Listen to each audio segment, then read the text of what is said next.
Hey everyone! Today's story is about a man who spent years doing 10,000 sword swings every single day. But after all that training, he still thinks he's just an average guy. What he doesn't realize is that he's already become insanely powerful. So with that said, let's begin the story. The hall was filled with guests dressed in their finest. One of them is talking to the host himself. Pointing to the portrait of the father and son, the guest cheerfully remarks that things are going splendidly at the Gulvig estate. He adds that the head of the family's son, named Heine, has grown into a truly worthy man. The guest admits that he envies the elder Gulvig. Everyone would like to have such a fine heir.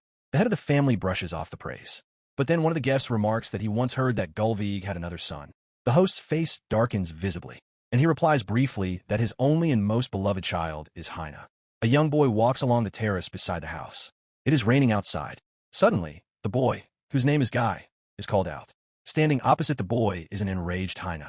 With his hands on his hips, he asks what Guy is doing here. The boy apologizes in a trembling voice, explaining that he just wanted to get some fresh air. He calls Heine his brother, but Heine shuts Guy up, forbidding him to call him that. The older Guy kicks the boy in the neck. The boy falls right into a puddle, and Heine yells that Guy is the spawn of a filthy mother. Sobbing, the boy gets to his feet, not understanding why he was attacked. He immediately falls back into the puddle, because Heine puts his boot on the boy's head. The older brother declares that he has never recognized Guy as a member of the glorious Gulvig family. He calls the boy trash, living off others. Guy, stuttering, begs his brother to stop, but the older brother spits on the boy and promises that he'll kick him out of the house soon. Guy glares at his abuser and sees a cruel smile on his face. Heine adds that it would have been better if the boy had died along with his mother. He heads back into the house, ending his insults by saying that useless trash like Guy isn't worth a single copper coin. Sobbing, the boy sits down. A man watching the scene is reflected in a puddle. Guy recognizes his father and, turning around, calls out to him. The man, however, doesn't even look at his son. The head of the household scolds the servant, who had been ordered not to let Guy out. The servant stammers an apology. Gulvig the elder reminds him once again that under no circumstances must the guest see the boy. Guy listens to his father's words, and tears stream down his face. Standing there in the pouring rain, the boy asks God why he was ever born. Soaked to the bone, Guy goes down to the servant's quarters. The maid asks her companion in a loud whisper if this is the child of that servant girl. He nods, explaining that, according to rumors, the woman seduced the head of the household, surely to later extort money from the aristocrat. The servant remarks contemptuously that there are such shallow individuals. The maid exclaims that it is an abomination and asks why the head of the household would even keep a child by such a woman. She is told that if the boy had been carelessly cast out, it would have caused a scandal, rumors would have spread, and it would have brought shame upon the family. Guy walks past the gossips, who are not in the least bit bothered by his presence. He enters the room, and rats scatter at the sound of his footsteps. The boy walks to the window, looks out at the street, and admits that he hates this world. The next day, Guy lies in bed, shivering, beads of sweat running down his face. The boy's father and the doctor stand by the bed. The head of the family asks if Guy is suffering from the same illness his mother once had. The doctor nods, explaining that there is no specific cure, but with proper care, there is hope.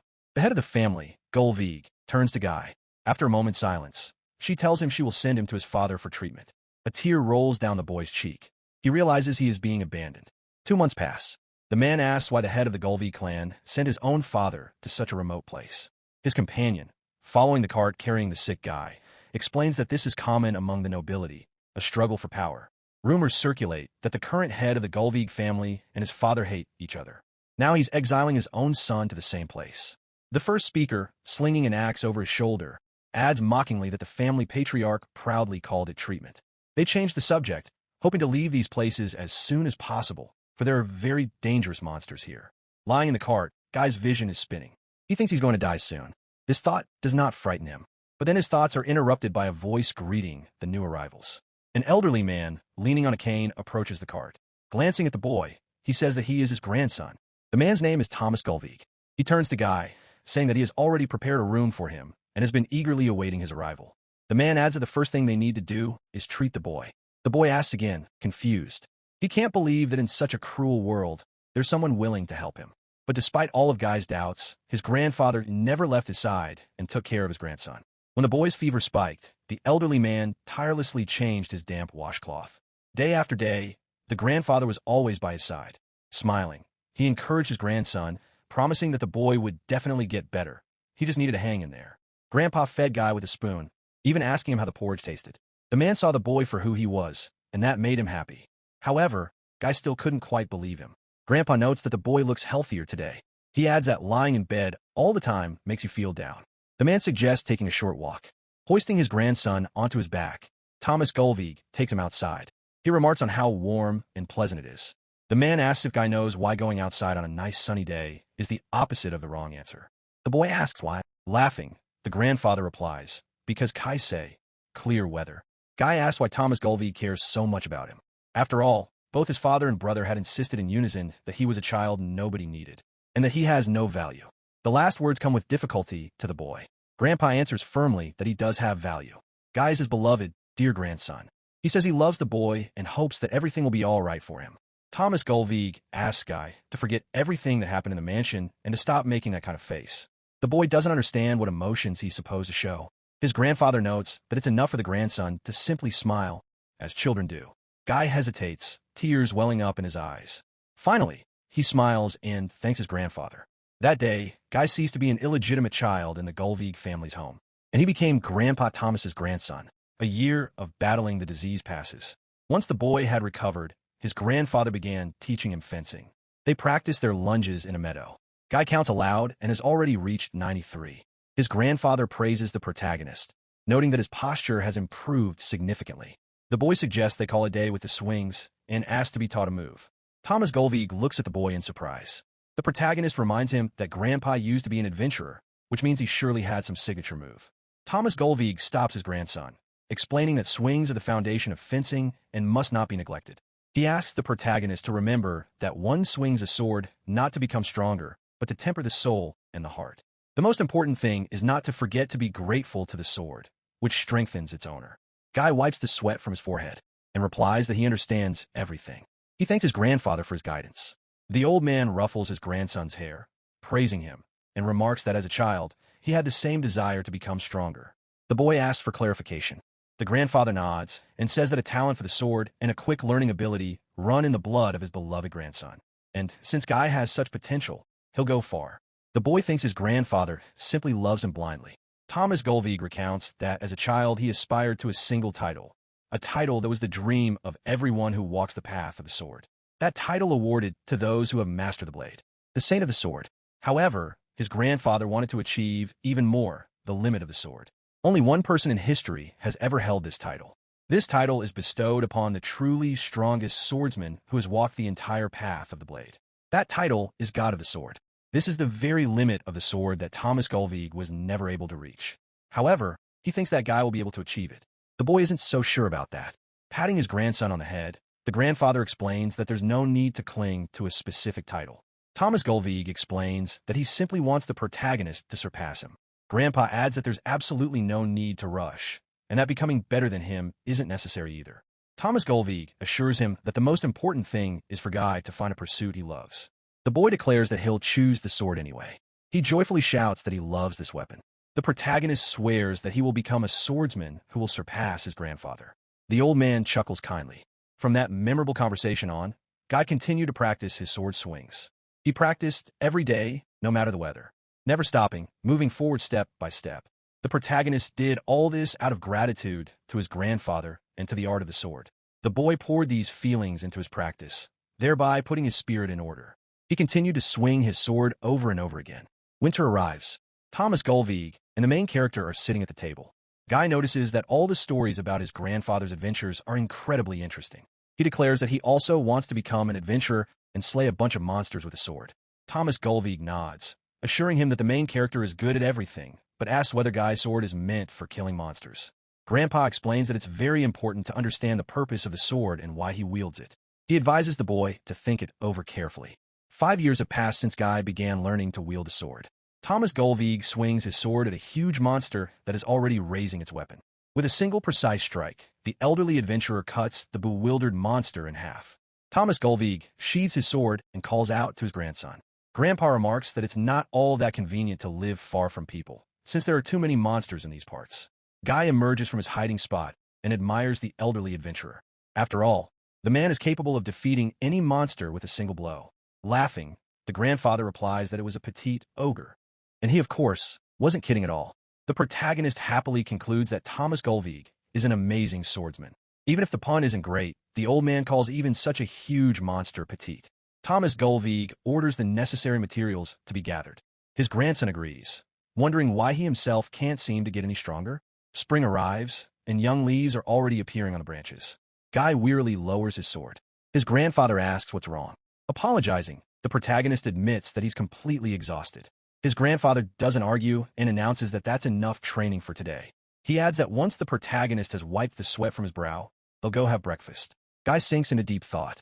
4 or 5 years now, he's been trying his hardest. Yet even in simple sword swings, he hasn't come a step closer to his grandfather's mastery. And yet the protagonist should have achieved more by now. Of course, the reason may be that the protagonist has not yet found the path of his sword. Guy is thinking about the meaning of his sword, but a noise catches his attention.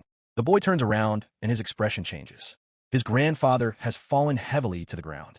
The protagonist rushes to him, and he helps the old man up. He immediately notices a high fever and other symptoms. The protagonist is horrified to think that his illness has spread to his grandfather. Guy manages to get the old adventurer into bed. Now, it is his turn to care for the sick man. The protagonist knows that his grandfather has always had a strong body and an unyielding spirit.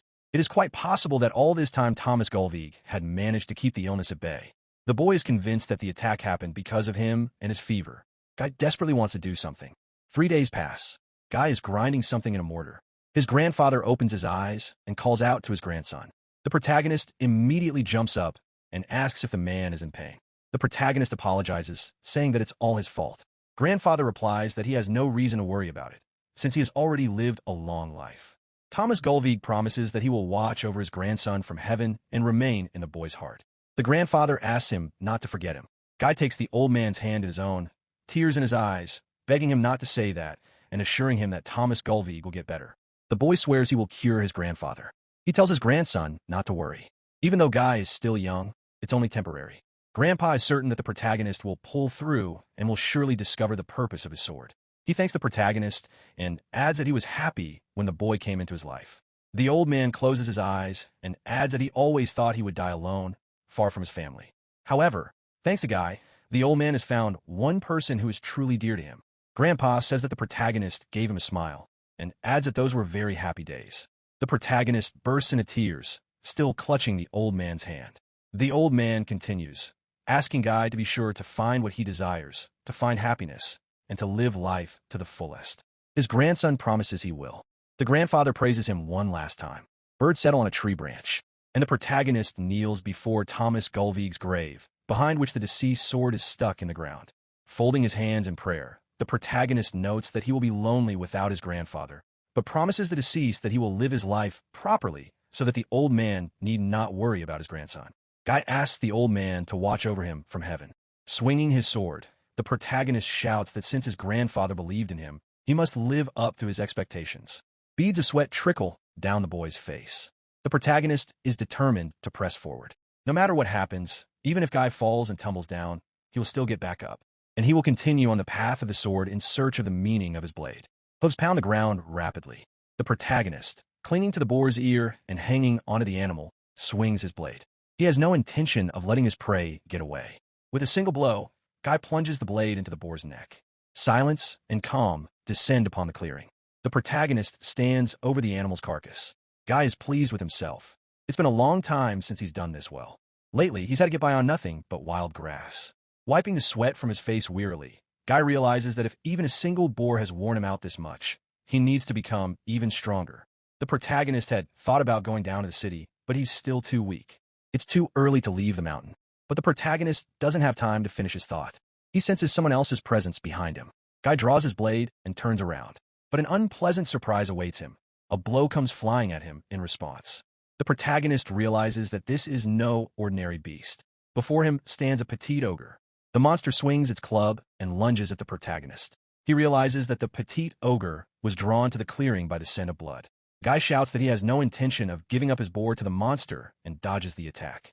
The protagonist recalls that his grandfather killed a petite ogre like this with a single blow.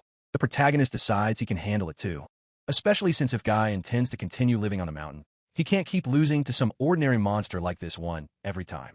With these thoughts in mind, the protagonist pushes off the ground with his sword raised, dodging the attack, and he slides along the ground right under the petite ogre's feet.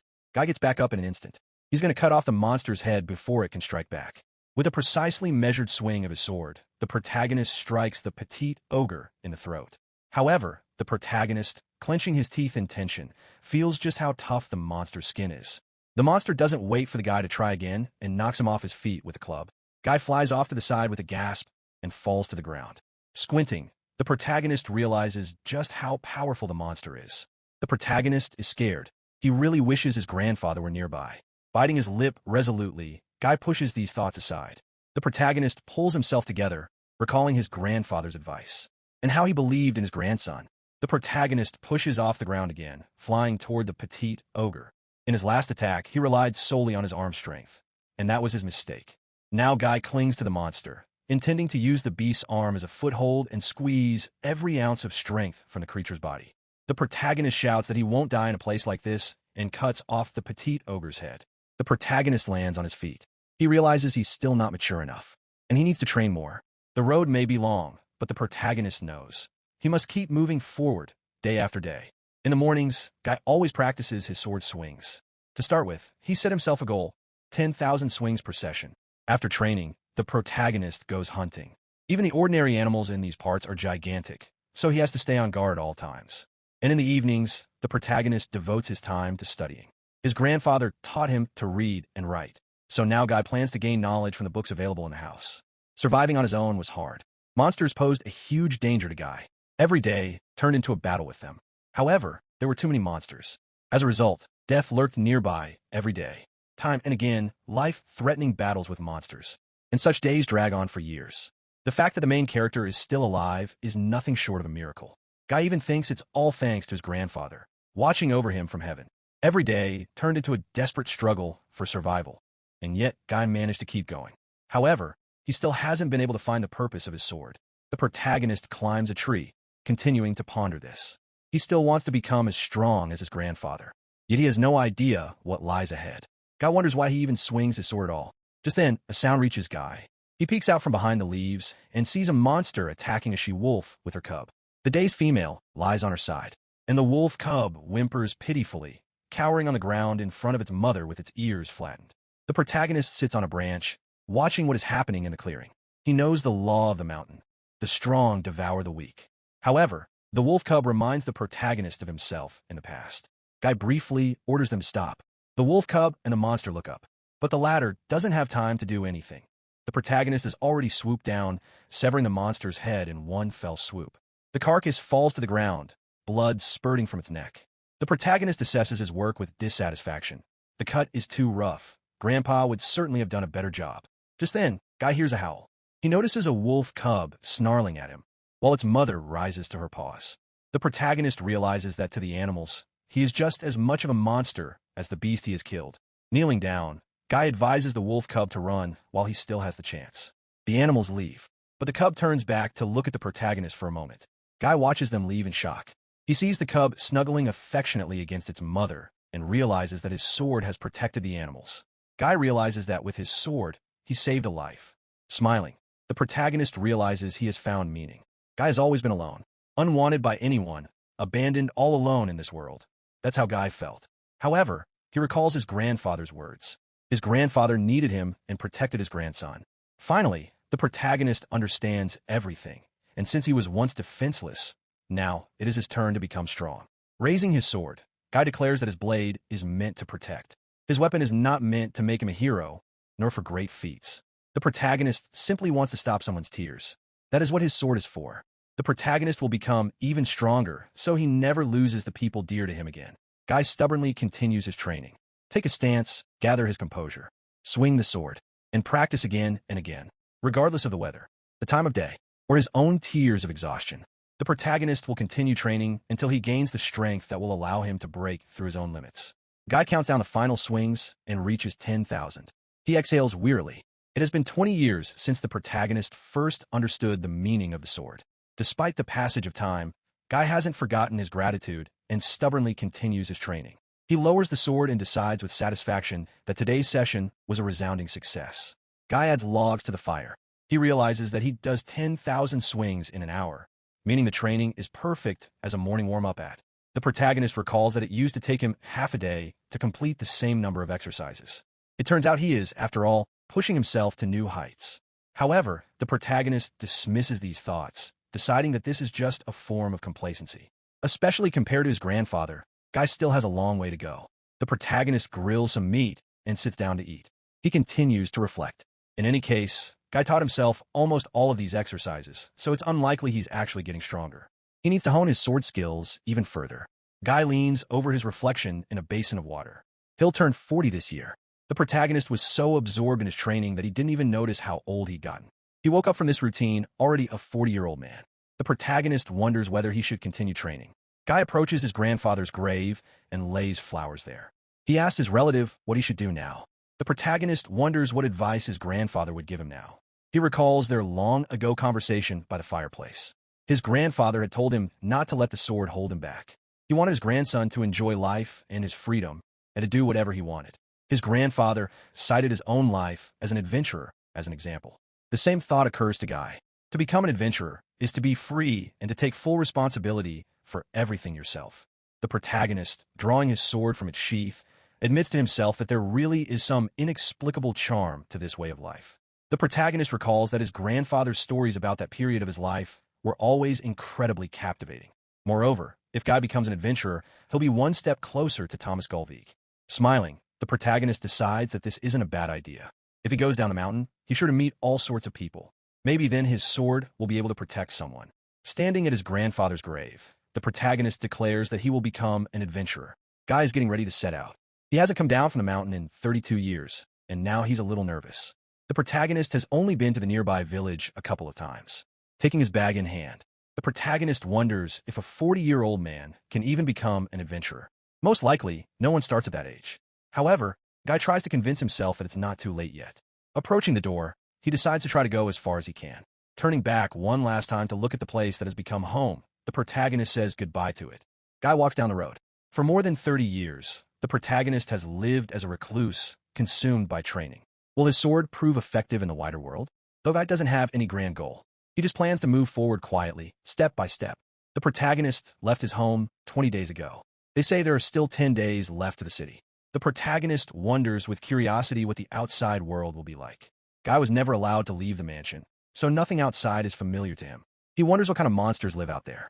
Books have described all sorts of horrors about them.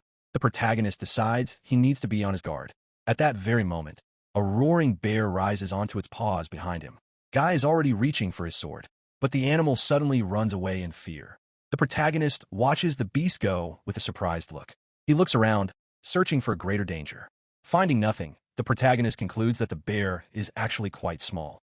Guy continues on his way, remaining vigilant. The wolves run away from the main character.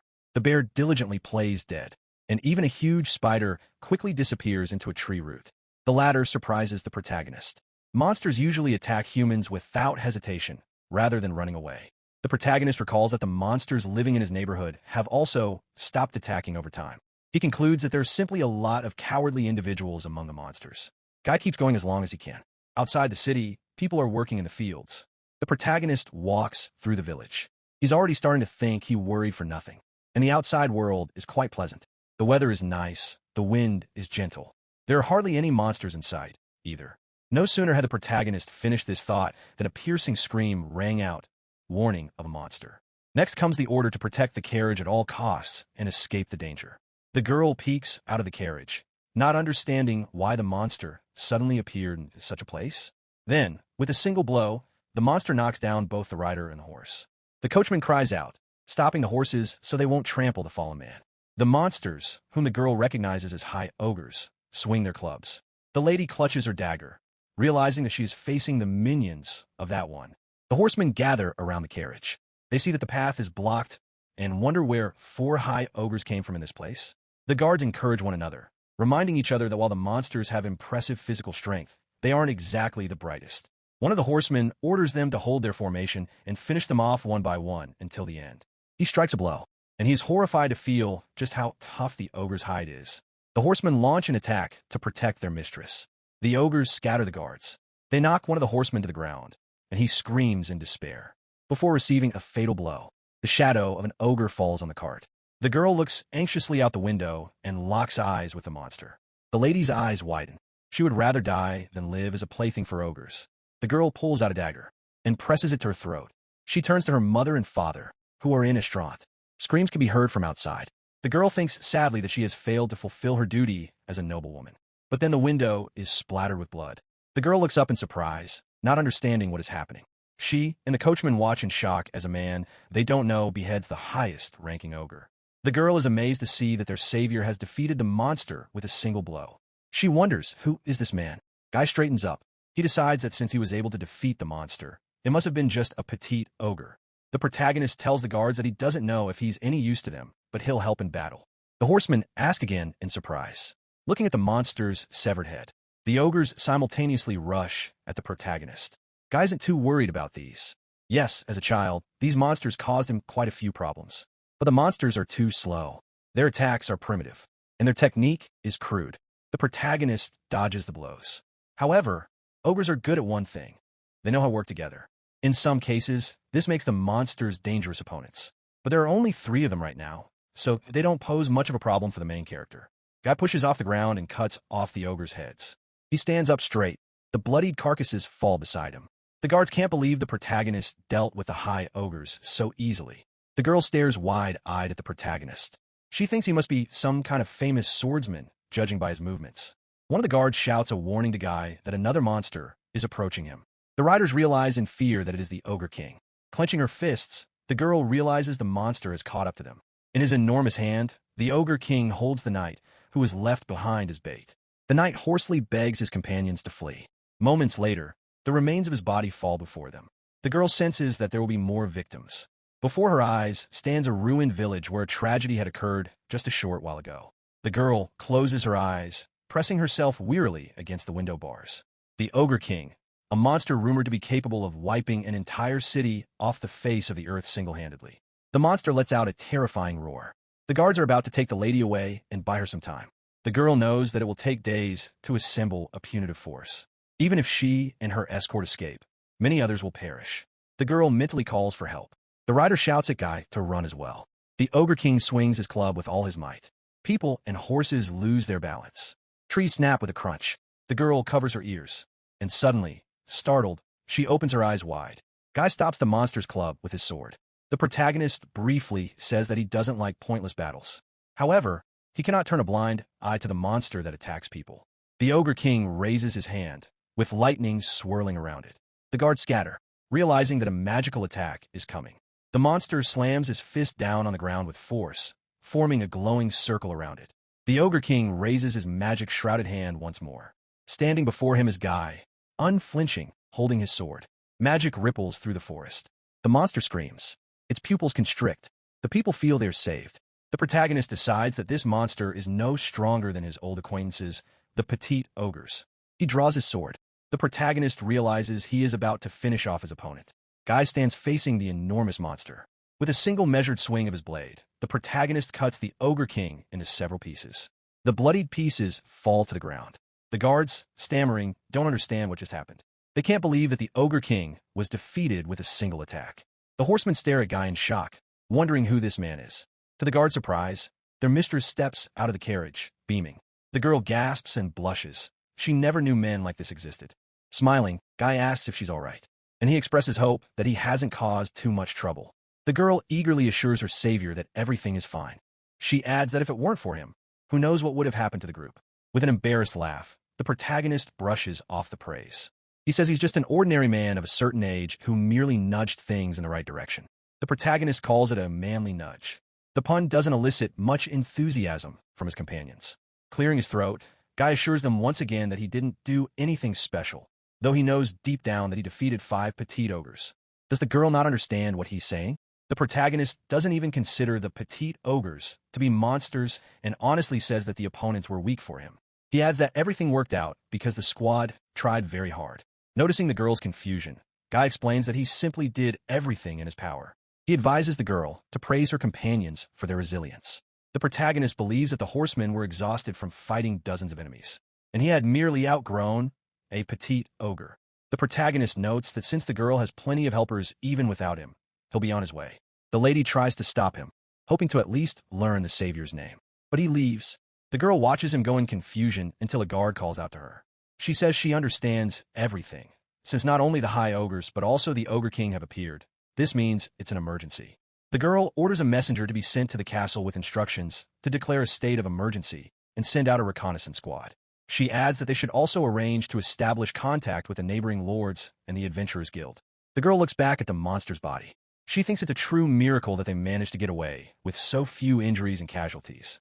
The girl wants to properly thank their savior. She hopes they will meet again someday. People are heading off in different directions. Guy looks contentedly at the city spread out before him and realizes he has arrived. He looks at Estrant. The protagonist crosses the bridge into the city. Guy is glad he managed to get to Estrant without incident. He walks through the crowd, finally understanding what the hustle and bustle of the city is like. It feels as though the noise is about to deafen him. Guy sees a building ahead of him and realizes he has reached his destination, the Adventurers Guild. The main character heads toward the entrance. Yes, he'll probably start later, as others, but he still can't wait to find out what encounters and adventures await him ahead. Surely, he'll face difficulties too. The people around Guy are chatting, reviewing their assignments, and paying no attention to the newcomer. The protagonist stops in front of the doors leading to the guild. He has finally found what he wants to do, even if it's only at the age of 40. And so begins the journey of Guy, a middle-aged adventurer. Inside the guild building, there's a crowd. The girl behind the counter asks the next person in line to step up, and it turns out to be Guy. The clerk welcomes the protagonist to Estrant. She asks if he's there for a quest. The protagonist explains that he wants to become an adventurer. The girl is taken aback and stumbles over her words. She asks again, is it true that Guy wants to register as an adventurer? This conversation catches the attention of the others gathered there. Someone asks skeptically if Guy is really going to start a career at his age. Glancing nervously at the crowd, the main character answers the employee in the affirmative. He asks if there are any special requirements to become an adventurer and if there are any age restrictions. The girl replies that anyone who has reached a certain age can sign up. She apologizes for her words, but she honestly admits that she isn't sure everything will be all right. Guy reminds himself not to get cocky just because he's defeated some petite ogre. He thanks the employee for her concern and asks if it's dangerous to be an adventurer. The girl nods, explaining that most of the missions involve combat in one way or another. She says the difficulty depends on the mission, but encountering bandits or monsters is more than likely. The protagonist notes that without sufficient strength, one could die, and the employee, apologizing, agrees. Guy tells her she has nothing to apologize for and thanks her for the warning. She blushes shyly. She says her name is Lilina and asks the protagonist's name. Guy introduces himself. The employee begins processing the registration. The main character can't believe it's actually working out. The girl admits she's a little nervous, but the protagonist meets all the requirements for registration. If the clerk turns Guy down because of her own anxieties, she'll prove unworthy of being a registrar. Lilina warns that the protagonist will start at the lowest rank, G. The tasks there are generally safe. The main thing is not to stick your neck out. The girl asks the protagonist to be careful. With a slight smile, she adds that she wouldn't want the protagonist to get hurt. He promises he won't act recklessly. Lilina smiles. Guy, grinning, says he wouldn't have gone on any adventures anyway, since he's past his prime and his body doesn't really listen to him anymore. The girl asks awkwardly for clarification, and the protagonist realizes his self-deprecating joke fell flat. Clearing his throat, the protagonist asks her not to pay attention to what he said. Lilina asks for the protagonist's full name. He tells her his name is Guy Gulveig. The girl asks him to wait and steps away to process his ID. The protagonist worries that he shouldn't have given his real name. Although, of course, it's better than introducing himself as a stranger. The House of Gulveig is a distinguished aristocratic family, and the protagonist is troubled by the current head of the family, his brother Heine. Guy remembers perfectly well that his relative hated him fiercely. The protagonist hopes they won't have to cross paths. He wonders who the mayor is. Just then, Lilina returns, apologizing for keeping him waiting. She hands Guy's ID. She explains that he'll need it when receiving and turning in quests, and that he'd better not lose it. The protagonist examines the document with curiosity.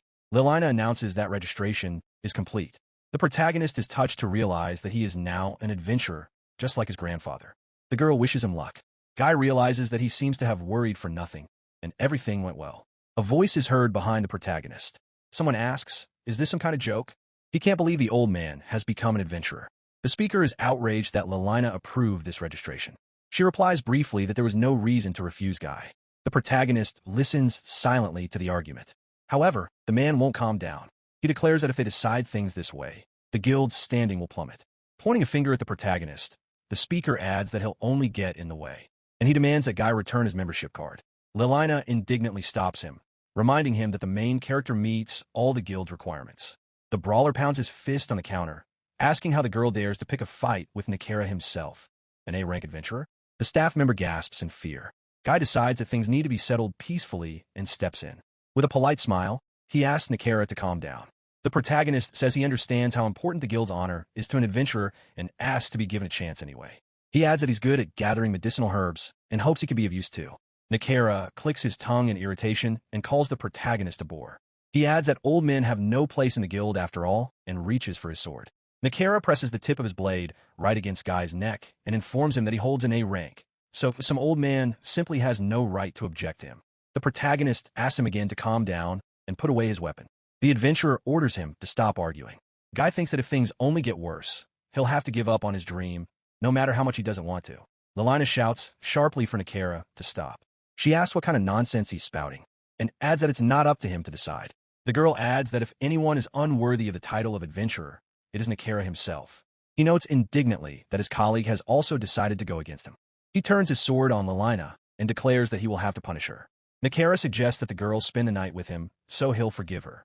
With a nasty laugh, the adventurer suggests out loud that they cut Lelina's clothes right there. But then Nakara's pupils constrict. The protagonist snatches the sword from him. Guy suggests putting an end to this showdown and, in turn, holds the blade to the adventurer's throat. The protagonist states that Nakara can say whatever he wants about him, but he won't turn a blind eye to the insults against Lelina. Guy suggests that the adventurer back off calmly. The man hesitates, keeping his eyes fixed on the sword. The protagonist realizes that Nakara probably doesn't need any trouble with the knights. Guy can't believe he managed to wrestle the sword away from an A-rank adventurer. Cursing, Nakara abruptly breaks free and dashes through the crowd toward the exit. The protagonist shouts after him that he's forgotten his sword. He decides to ask the guild later to return the blade to the adventurer. Everyone around is talking among themselves, not understanding what happened. Guy calls out to Lelina. The girl bows and thanks the protagonist for his help. He replies that he simply took advantage of the fact that Nakara had let his guard down. Smiling, Lelina remarks that the protagonist is actually very strong. He doesn't believe her and asks again, unsure. The girl points out that Nakara is a famous adventurer and master swordsman, and Guy managed to take his weapon away from him. The protagonist looks at the sword in his hand in confusion. The protagonist had thought he'd simply caught Nakara off guard, but it turns out he's actually quite skilled with a blade. Lelina explains that the adventurer has been neglecting his duties lately, so much so that they're even discussing demoting him to C rank. Guy thinks, embarrassed, that he's misunderstood everything again. He decides that he got too cocky too easily just because he was praised for the first time in 20 years. All the more so because his grandfather always told the protagonist that one mustn't get cocky, but must be patient and keep a cool head. Out loud, the protagonist replies that it was Lelina who saved him. She says she only did what she was obligated to do as a receptionist. She asks Guy to just call her by her first name, since that makes her feel more comfortable. Lelina asks if the protagonist wants to take on a task right away. In response, the protagonist asks what advice she would give to a newcomer. Guy's first assignment turns out to be gathering medicinal herbs. His grandfather drilled all his knowledge of plants into his grandson's head, so it won't be difficult for him. The protagonist decides that if he goes deeper into the forest, he'll find more herbs. However, Lelina warned him that it's dangerous there. There are rumors of the appearance of an ogre king and high ogres. In addition, traces of dangerous monsters have been found in the forest. Lelina said that high-ranking adventurers have even arrived in these parts to investigate. Monsters are racing through the forest. The girl has a bad feeling. She realizes the monsters are moving as if they're cornering her. The adventurer raises her sword. Chopping off the monsters' heads, she mentally goads them on. With a fluid motion, the girl finishes off a few more creatures. The adventurer has no intention of giving in to them. Exhaling, she leaps forward and kills the monsters. She doesn't care if they attack with their leader or a whole pack. Suddenly, an explosion rings out right next to the adventurer. She barely manages to jump out of the way. The girl doesn't understand where Cerberus came from. The enormous three-headed creature lunges at her. The adventurer knows this is a disaster-class monster. She doesn't understand how a monster capable of single-handedly destroying an entire city ended up here. A clawed paw slams into the ground, and the adventurer barely manages to keep her balance. With a start, the girl realizes just how dangerous this monster really is. She keeps wondering how it ended up so close to the city. However, the adventurer pushes these thoughts aside, deciding that now is not the time to think about that. With a swipe of its tail, Cerberus slices through tree trunks. The adventurer is determined not to let the monster reach the city, even if it means sacrificing her own life. She leaps from the tree, sword raised, aiming at the beast. The girl is certain she will stop this. She uses her divine speed. In a double strike. After the attack, the adventurer clicks her tongue in irritation. As expected, Cerberus doesn't have a single scratch on him. The monster's fur seems to be made of steel. The adventurer decides to pour all her strength into a single crushing blow. She summons a mighty sword, and she delivers a lightning-fast slash, plunging the blade straight into Cerberus's face. However, the weapon snaps in half. Cursing, the girl realizes that this attack has also failed. The huge dog snarls and strikes. If the adventurer had known this monster would be here, she would have brought the sacred sword with her. The girl admits that this was a terrible oversight on her part. Cerberus unleashes a stream of magic from its mouth. The adventurer darts to the side, cursing her own carelessness. Of all times, she had to send the sacred sword off for repairs right now. Gritting her teeth, the girl shouts that she won't lose to some pathetic dog. She plans to strike from the inside, since the fur is so tough. The girl vows to show Cerberus what an A-rank adventurer is capable of. Meanwhile, Guy ties up the bag of herbs. The herb gathering is done. The task was simple, but the protagonist knows that this is exactly how true adventurers are made, by moving step by step and earning their stripes. Snorting, the protagonist admits that what he's really accumulated is age. With an awkward smile, he realizes it was a silly joke. Guy hears the frightened cries of birds and sees them flying away rapidly. He wonders what is happening out there in the forest. Meanwhile, the adventuress dodges the attack with her tail, and she swiftly deploys her storage. In speed and technique, the girl outmatches Cerberus. However, there is a problem. The adventurer jumps away from the monstrous dog's body. She waits out the monster's fire attack. The girl takes off running. Just as she suspected, only the middle head breathes fire. The adventurer pushes off the ground, intending first and foremost to take out that very mouth. The girl summons an explosive magic projectile. She hurls it into Cerberus's mouth. The monster's head is engulfed in flames. Now only the creature's neck is visible. The adventurer lands in the clearing. She has managed to block the monster's ranged attack. Of course, the girl's spare sword isn't very reliable, but it should be enough to slice through Cerberus's flesh. The adventurer realizes she needs to run the blade through, as if piercing the gaps between the stiff hairs of its fur. This is her chance to win. The girl, sword raised, charges forward. Leaping upward, she takes aim, precisely and unerringly calculating the spot for her strike. With a slashing motion, the adventurer swings her sword across Cerberus's muzzle and neck. The monster glances sideways at the girl. The serpentine tail lunges toward the adventurer with its jaws wide open. The girl merely narrows her eyes resolutely, attacking even faster, hitting the scales cleanly. The adventurer cuts off the serpentine tail. The bristling Cerberus growls. Its middle head is still ablaze. Its fur is also engulfed in flames. The adventurer lets out a cry as she launches her next attack. The blow is still too weak. The girl knows she needs to strike deeper. The adventurer swings her blade and feels a terrible heat. Opening her eyes, she sees that the sword has melted. Cerberus's middle head is now entirely made of fire. Exhaling wearily, the girl sinks to the ground in the clearing.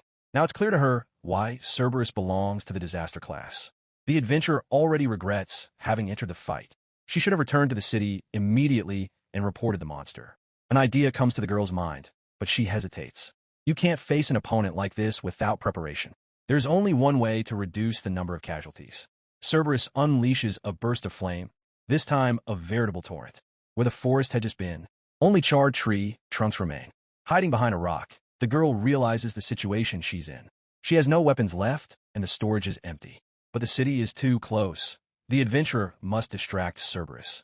If anyone notices their fight, the residents will have a chance to prepare for battle. For now, the girl must buy as much time as possible. The adventurer bravely charges at the monster. She knows it's reckless, but there's no other way. She needs to protect the townspeople. Cerberus is already snapping at her when suddenly someone shouts to stop the girl. The adventurer turns around and, her voice trembling with surprise, asks the stranger who he is. The stranger turns out to be Guy, and now the monster's attention is focused on him. The girl notices in shock that Cerberus has gone on alert. The protagonist realizes something. He knows he wasn't mistaken. Guy calls the monster Petite Cerberus, and the adventuress says at the same time that it is Cerberus. She tries to push the protagonist away, warning him that he's facing a disaster-class monster. Cerberus isn't going to wait and bares his teeth.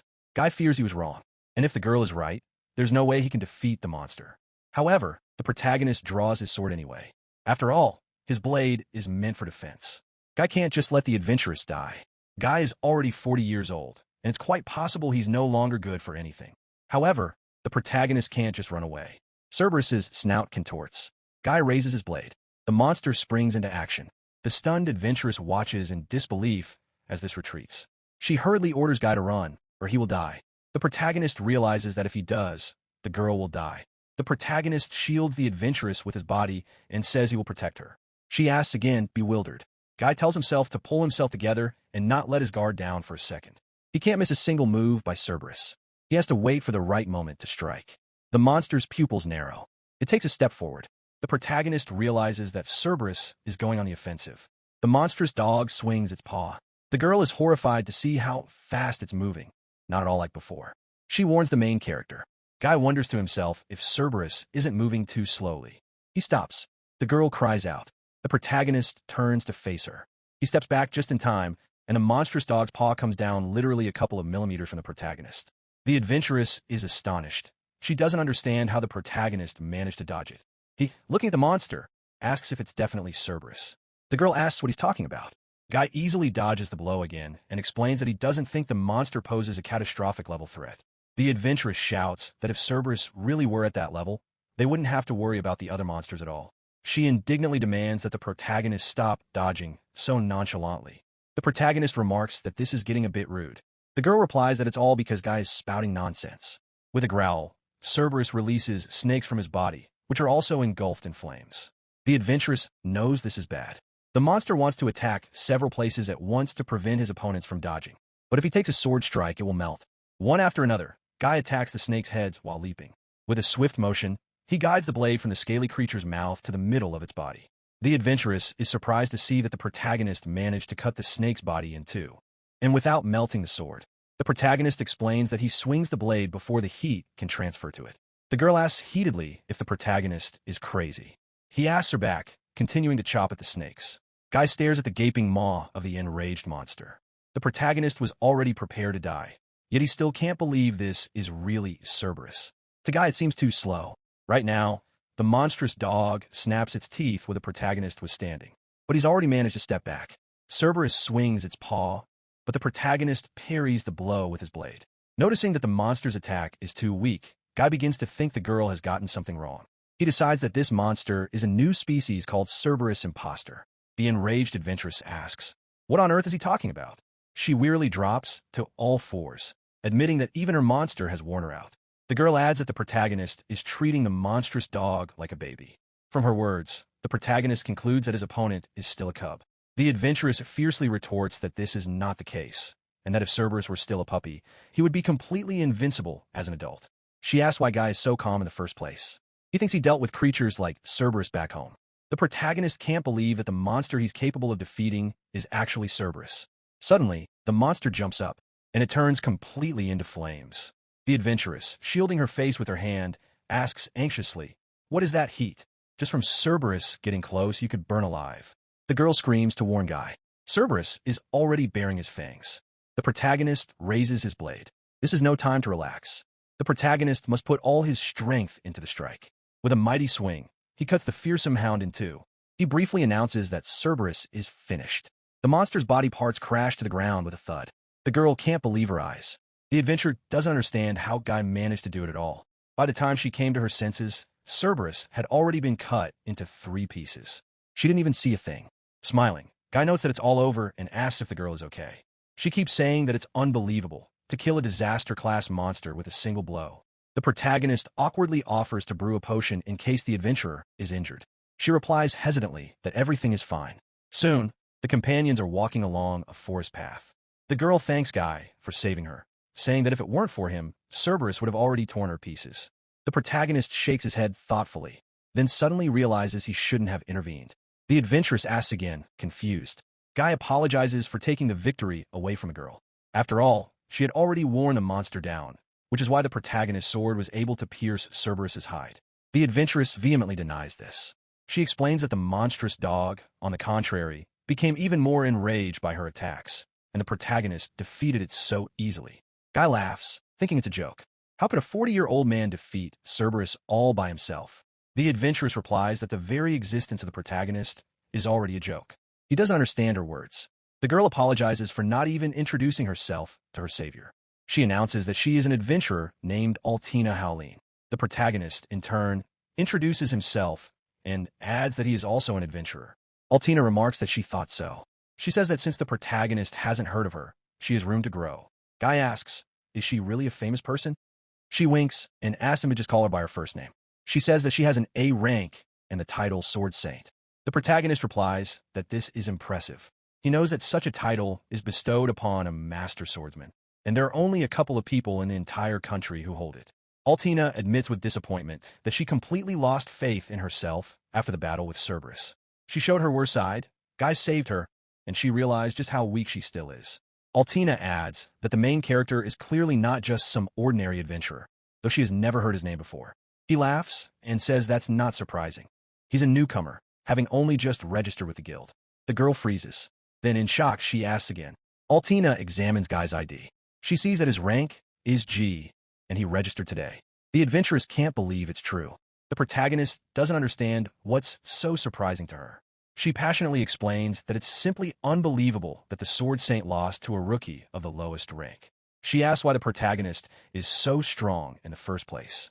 He doesn't know how to respond. Tears well up in Altina's eyes. She declares she can't take it anymore and is going back to the village. Guy doesn't understand her at all. The girl asks him not to pay any attention to her and, sobbing, turns away. She laughs bitterly and decides she just got too big for her britches. But in reality, she's completely useless. The protagonist honestly says he doesn't quite understand what's going on, but thinks that even if Altina has stumbled somewhere, it's always possible to start over.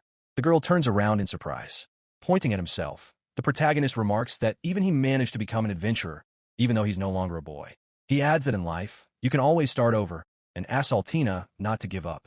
Guy advises her to keep pursuing her goals and assures her that a bright future awaits her. Blushing, Altina asks why the protagonist is being so kind to her. The protagonist replies that he's just stating the obvious. The girl thoughtfully repeats after him. She realizes that the protagonist is not only a brilliant swordsman, but also possesses immense inner strength and an incredibly generous spirit. Altina decides she is no match for Guy. To the main character's surprise, the girl remarks aloud that there is nothing surprising about the fact that she lost him. Blushing, Altina smiles, thinking that perhaps the main character is indeed a certainty. She flies over to Guy and tells him she has a request. The main character stammers, asking, what is it? The girl asks the main character to take her on as a student. He widens his eyes and tells her not to make fun of an old man. Altina replies that she's serious. Guy reminds her that he's a G-rank newbie and not exactly a great swordsman. The main character adds that he's the one who should be begging to be her apprentice. She argues passionately, replying that the protagonist is an extraordinary person and can be called a great swordsman. Altina adds that no matter what Guy says, she sees in him exactly what she said. That is why she wants to learn from the protagonist. She adds that she desires this with all her heart. Bowing, Altina begs Guy to let her become his apprentice. Scratching the back of his head in confusion, the protagonist realizes that the girl isn't joking. Guy says he considers himself an ordinary person. Altina asks if he ever looks in a mirror at all. He replies that he only does so while shaving. The girl advises him to get rid of not only the facial hair, but also his blatant absurdity. Guy thinks these are harsh words coming from someone who wants to be a student. However, he is well aware of this desire to become stronger. The protagonist finally agrees. Altina beams. However, the protagonist adds that he himself has only just set out on the path of development and doesn't know what he'll be able to teach her. But if that's fine with her, then Guy suggests they walk this path together. She smiles and says they'll be like companions walking the same path, asking him to do without unnecessary tension and polite formalities. Altina thanks her teacher and throws her arms around his neck. Guy asks the girl not to take everything he tells her at face value. He advises her to question everything first and think for herself. Altina asks what the protagonist means. The protagonist reminds her that everyone has their own path of the sword and that there is simply no single correct answer. Therefore, if she feels that something doesn't suit her, she shouldn't force herself to accept it. Guy clarifies that he doesn't want to put Altina in a bind. After all, that's hardly how a person grows. The girl replies that the main character is simply amazing. She explains that everyone usually thinks their way is the only right one, but Guy's above that. He is so strong that he doesn't need to assert himself in that way. The protagonist thinks that's not the case. Altina shakes the main character's hand, saying she wants to become as strong as her teacher, and she adds that she's counting on Guy now. He agrees. Just by the girl's grip, the protagonist realizes that she is well trained and a true swordswoman. However, be that as it may, The holy sword has become the protagonist's apprentice. Guy returns to the guild.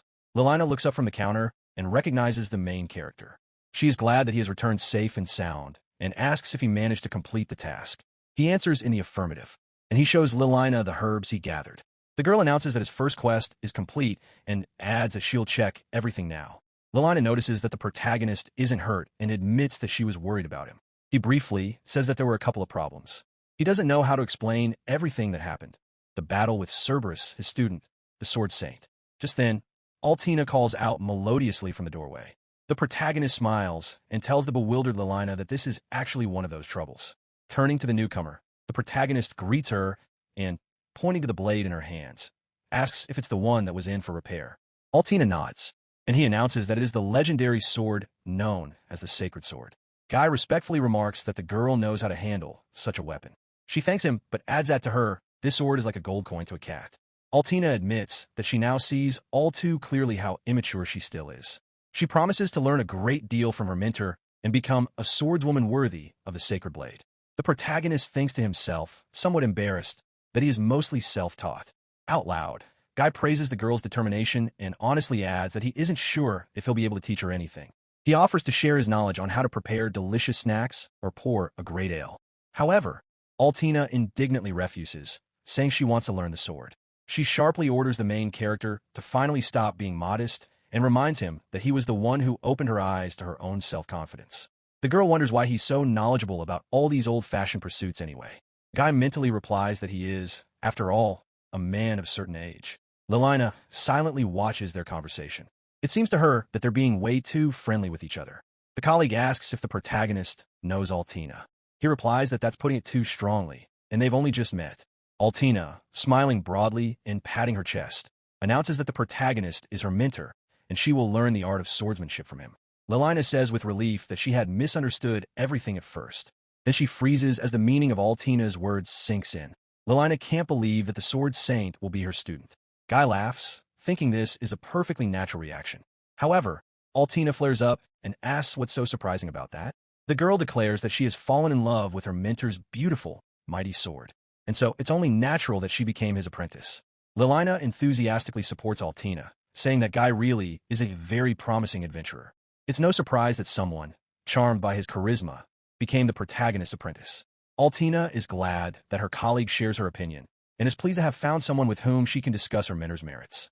She adds that she and Lilina could become great friends, and Lilina eagerly agrees. Guy, watching the girls, doesn't quite understand what's going on, but decides that the adventurers get along pretty well.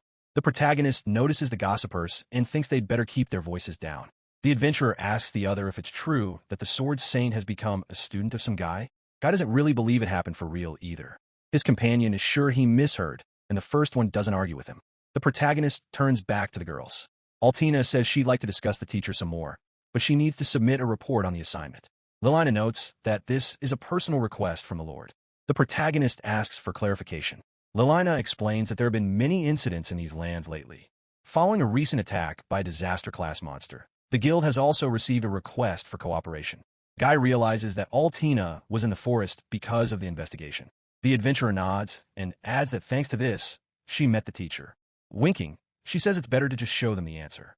Altina takes out a storage device, a very rare and expensive magical item that allows one to place items into a subspace, and asks everyone to step aside. A Cerberus head falls in the middle of the room, and the assembled group recognizes the monster with shock. Altina adds that she'll take the rest of the parts away later to be butchered. The adventurers discuss the appearance of yet another disaster-class monster near the city. Lilina orders her partner to urgently report what happened to the guild master and the lord. She agrees. Lilina is glad that Altina was near the monster. She asks if it's true that the adventurer defeated Cerberus all by herself. With a smile, Altina replies that it wasn't she who defeated the monster, but her teacher. Lilina asks again, admiringly. Altina hopes that the girl will still have a chance to see Guy fence. After all, he sliced Cerberus in two with a single strike. Stunned, Lilina recalls that the monster was harder than steel. Proud Altina replies that her teacher can cut through not just metal, but even the earth with a single strike. Lilina no longer believes that the protagonist is human, and Altina agrees with her, noting that this explains a lot. The protagonist isn't happy that they're so quick to decide that it's true. Lilina says that everything seems more serious than she thought. She adds that she was already sure Guy would make a great adventurer, but not to this extent. The protagonist interjects that he only defeated Cerberus because Altina had worn the monster down. And thanks to luck, the girls reply in unison that such a monstrous dog cannot be defeated. The protagonist thinks the adventurers have gotten along a little too well. Lilina hands Guy a pile of coins, a reward for gathering medicinal herbs.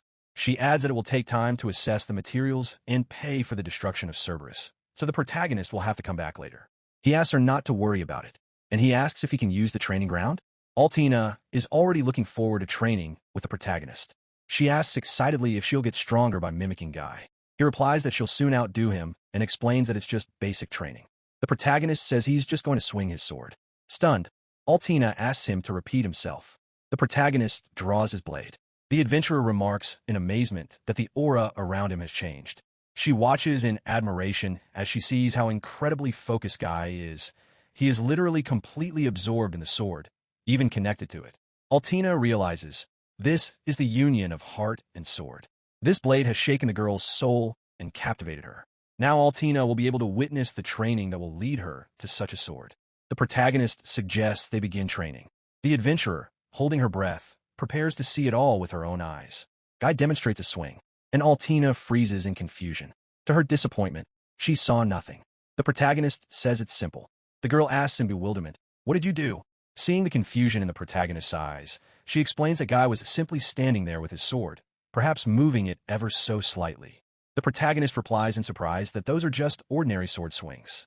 He says that the most important thing is to compose oneself, put a sense of gratitude into it, and swing the sword. The protagonist suggests demonstrating the movement a couple more times. Altina watches Guy intently. This time, she doesn't want to miss a thing. The adventurer orders herself to pay close attention. The protagonist raises his sword and barely moves it. Then he announces that he has made 3 swings. Altina asks again, confused, surprising the protagonist. The adventurer realizes what's going on. Her teacher's swings are too fast. They can't be seen with the naked eye. Guy asks in bewilderment if it's true that she doesn't notice his movements. Altina wearily covers her face with her hand, declaring that this is simply impossible. Of course, she already knew that her mentor was in a league of his own, but what's far worse is that he doesn't realize it himself. With a snort, the protagonist says he finally gets it. The adventuress hopes that now it's sunk in for the protagonist. Guy voices his guess. Altina has poor eyesight. He asks why the girl is so stubbornly refusing to wear glasses. She is deeply shaken. Finally, she shouts that the protagonist hasn't understood a thing. Guy is sure he's finally figured it out. Altina hopes so, but to no avail. The protagonist thinks she just has a speck of dust in her eye. In a fit of anger, the adventuress calls her teacher a fool. With a sigh, she adds that Guy will surely be able to reach the sword's limit with ordinary swings, and that wouldn't even surprise her. However, Altina immediately says that these are not simple movements at all. Such concentration, the speed of the blade, and the strength of spirit and body together give rise to something that transcends the very essence of the swings. The girl thoughtfully remarks that it is now clear to her where Guy gets such power from. She asks how many times a day he performs his monstrously powerful swings. In Altina's opinion, even one would be an insane workout. She guesses that the protagonist does 100 swings. He admits that he performs 10,000 movements. The adventuress asks again, stunned, and decides that this number is for a year. However, Guy replies that these are swings per day. Altina shouts that it's pure madness to do 10,000 repetitions of movements that require the utmost strength of body and spirit. The protagonist was about to object, but the girl repeats twice that it's simply impossible. Scratching the back of his head, the protagonist says, bewildered, that he isn't lying. Altina replies that she believes him. At 18, the adventurer earned the title of Sword Saint and received a sacred sword. However, she still feels that there is a huge gap between her strength and Guy's. Altina wonders if her mentor might be a true legend, possessing the title of God of the Sword. Although she doesn't really care whether that's true or not, the adventurer simply wants to learn the art of the sword from the protagonist. However, Altina is about to find out something else. She's curious about how the protagonist even got to the point of making such swings 10,000 times a day. Guy honestly admits that at first it was very hard for him, and sometimes he even thought about giving up. However, after finding the meaning of the sword, the protagonist managed to keep moving forward. Now, it takes the protagonist about an hour to complete 10,000 swings. Altina quickly calculates that this amounts to 3 movements per second. She says she was planning to repeat the teacher's training, but now she's not sure she can handle it. Guy replies that even though he only watched the girl fight Cerberus for a very short time, he understood something right away. Altina has a magnificent, beautiful, and, at the same time, powerful sword. The protagonist concludes that the adventurer is indeed an outstanding swordswoman. He adds that she'll succeed if she trains properly. The protagonist advises Altina to believe in the version of herself who managed to become a sword saint at such a young age. The girl blushes. Guy continues. He would like Altina to believe in him at least a little, even though he understands very little about the ways of the world. The adventuress laughs, assuring the protagonist that she believes in him more than anyone else. She smiles broadly, and she says that her mentor's kind words have even boosted her motivation. Altina asks the protagonist to stay by her side and watch over her. She says that Guy's presence gives her strength. He agrees and advises her on how to do her best. The girl promises to do just that. Later, the protagonist and the sword saint walk down the street together. Altina notices that the protagonist hasn't rented a room yet and says she'll take him to the hotel where she's staying. The girl admits that she is very tired from training and adds that she is still far from being able to swing a sword like Guy. He is confident that Altina will quickly get the hang of it. Smiling, the adventurer says she's been thinking again about how incredible the protagonist is. To herself, she notes that the protagonist is not only strong, but also so kind and handsome. The only thing that embarrasses her is Guy's excessive modesty. The protagonist saved Altina from Cerberus. To her, he's like a prince on a white horse. Altina can already imagine how, just like in any self-respecting story, they'll fall in love with each other. She blushes at her fantasies, telling herself it's just a joke. Even though Guy is more than twice her age, it doesn't bother her. The protagonist's appearance also perfectly matches Altina's taste. She giggles shyly, thinking about her teacher. The girl touches her flushed cheeks and says aloud that it seems she's serious about this. Guy asks her to repeat herself, confused. Altina, smiling, wraps her arm around the protagonist, showing just how serious it is. He remarks that this is already inappropriate. The girl is disappointed to see that the protagonist isn't the least bit embarrassed. Smiling, Guy explains that he's more surprised than anything. Altina asks the protagonist, "What will people think of us when they see us together?" Giving the protagonist a languid look, the girl decides that people will assume they're in love. He replies that they'll likely be mistaken for a father and daughter. The adventuress sighs in disappointment, saying she knew it all along, that her teacher is a slowpoke. She presses herself closer to Guy's arm. The protagonist doesn't understand her at all. He decides he should have replied that they look like a close-knit family. The protagonist thinks a girl of that age would have liked that option better. Just then, a carriage stops in front of the companions. A servant throws open the door, and the young lady, rescued from the ogres, steps down. One of the passers-by recognizes the Lord's carriage.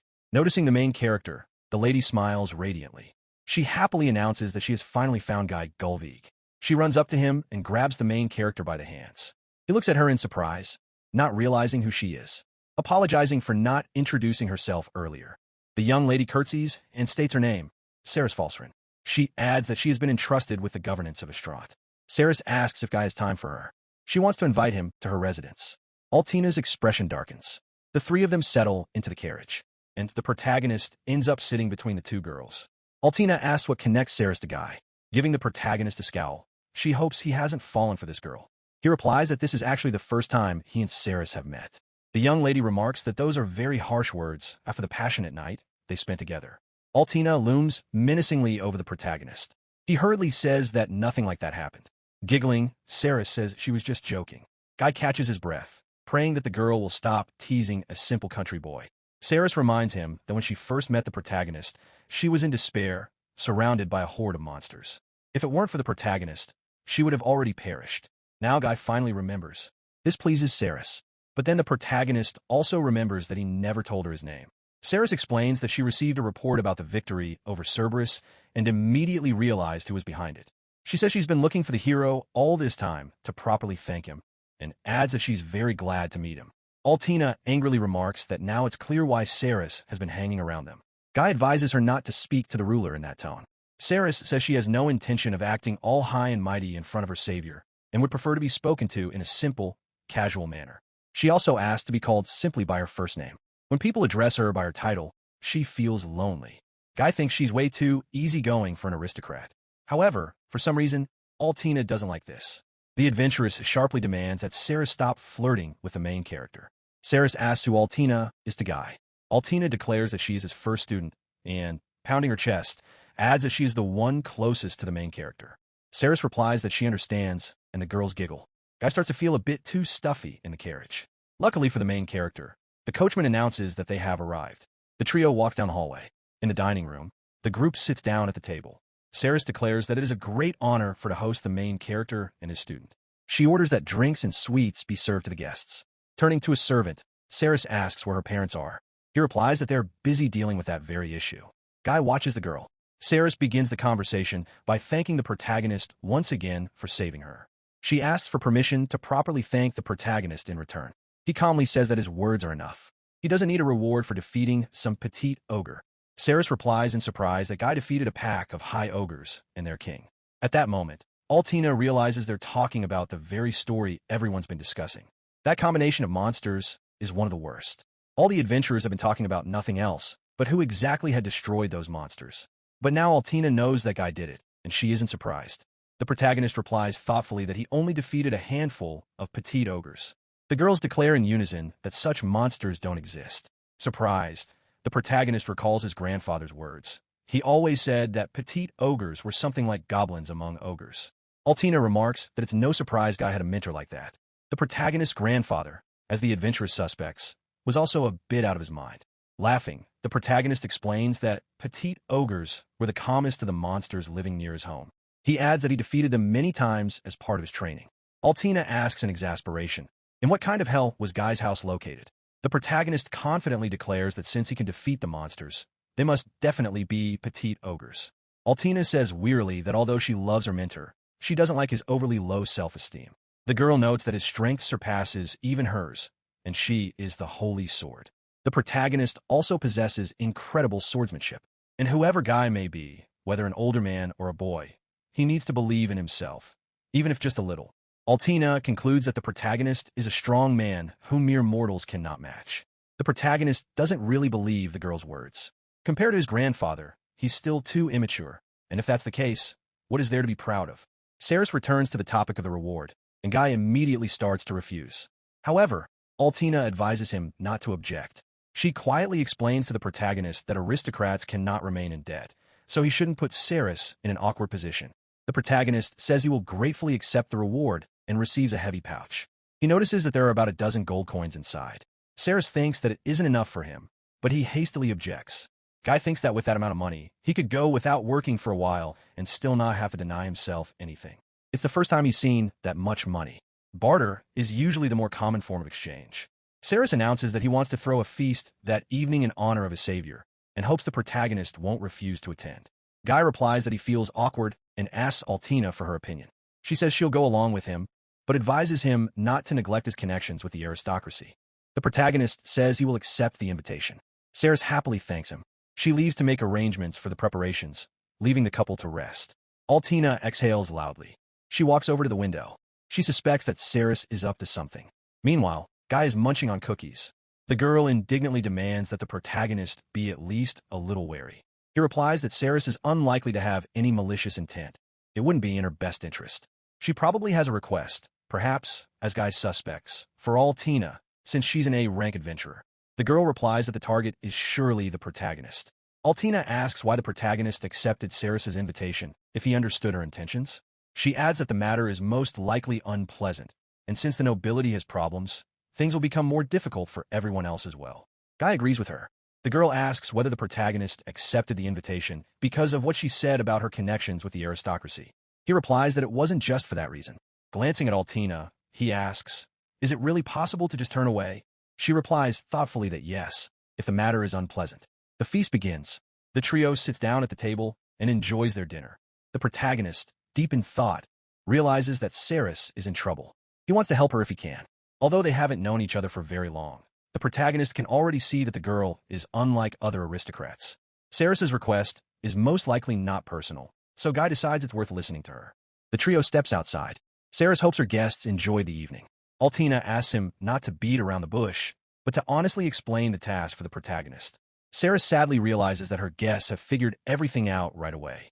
The protagonist says he doesn't know if he'll be able to help, but promises to listen carefully. Bowing, Saris thanks him. The noblewoman says she would like to entrust the quest to Guy and Altina as adventurers. The mission is to destroy a single monster, and the reward is 30 gold coins. The adventurers ask in astonishment. Altina notes that this is 3 times more than the reward for a pack of high ogres and their king.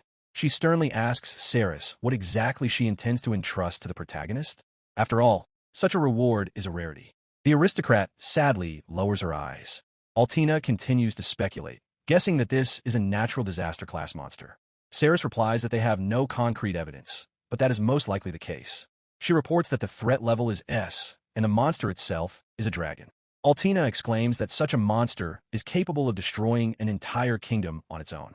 She adds that she hasn't heard of dragons appearing near human settlements in the last few decades. Saris replies that if the reports are to be believed, the probability is extremely high.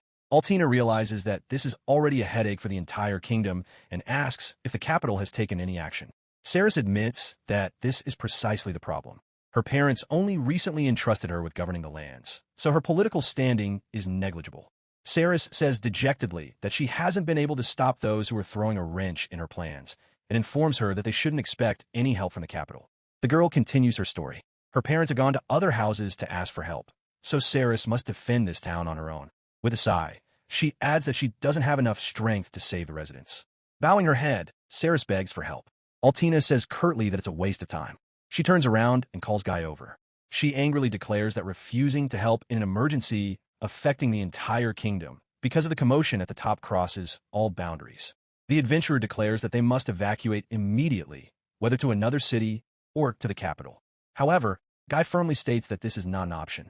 Altina asks him heatedly if he even heard Saris's story. He nods, and he replies that if no one helps, the people of this city will suffer. Guy walks over to the column and gazes into the distance, mentally picturing a dragon burning people. He realizes that if the monster comes, Estrant will be doomed. There is simply no way to evacuate all the residents, nor is there a place to do so. Saris is a wealthy aristocrat and could save herself if she wanted to. However, she does everything she can to protect her people. She even turns to the main character. That's why Guy wants to help her, but he isn't sure if he'll be able to save her. Guy regrets that his grandfather, the great swordsman, isn't there. The protagonist decides that he'll only be able to believe in himself once he surpasses Thomas Gulvig. The protagonist doesn't know exactly what he's capable of. However, he will do everything to protect people, even if the enemy turns out to be a dragon. Gripping the hilt of his sword, Guy declares that he will fight. Blushing and finally smiling, Saris sincerely thanks the protagonist. Guy was about to say something, but stops himself. After a moment of silence, Altina remarks that she now seems almost like a villain. She shrugs, saying that such a decision was to be expected from Guy. Though honest people in this world usually suffer, but Altina resignedly admits that the protagonist's actions are impressive. He looks at the girl in bewilderment, and she suddenly starts laughing. Altina guffaws and adds that the protagonist is simply incredible. He immediately realized he was getting into trouble and still signed up to kill the dragon. Guy thinks he really is a fool and asks her aloud to at least not laugh so loudly. Altina hurriedly apologizes. Then she bows slightly to the protagonist, saying that she respects him with all her heart. Then she notices that the protagonist is embarrassed, and he quickly turns away so the girl won't see that he's blushing. The girl continues to insist that the protagonist is shy, while he turns his head away with all his might so she won't see anything, claiming he wasn't the least bit embarrassed. Altina leans in close to Guy and says that a little childishness in him is actually kind of cute.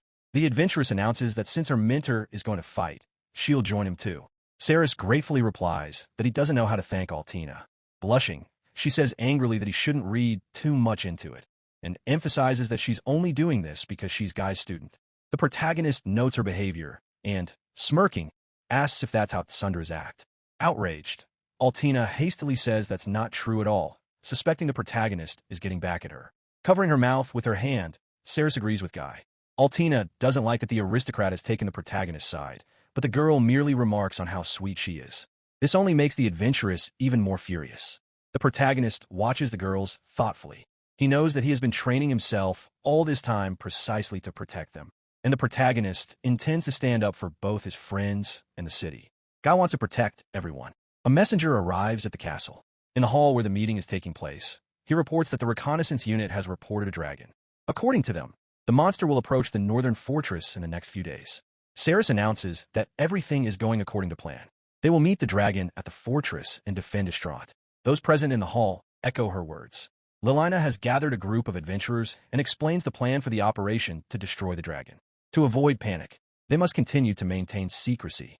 After the monster was spotted, the ruler's reconnaissance unit pursued it and, using traps, managed to capture it and direct it where needed. Guy surreptitiously surveys his neighbors. The hall is filled with high-ranking adventurers. The protagonist feels that his presence here is out of place. Meanwhile, Lelina shows on the map how events will unfold.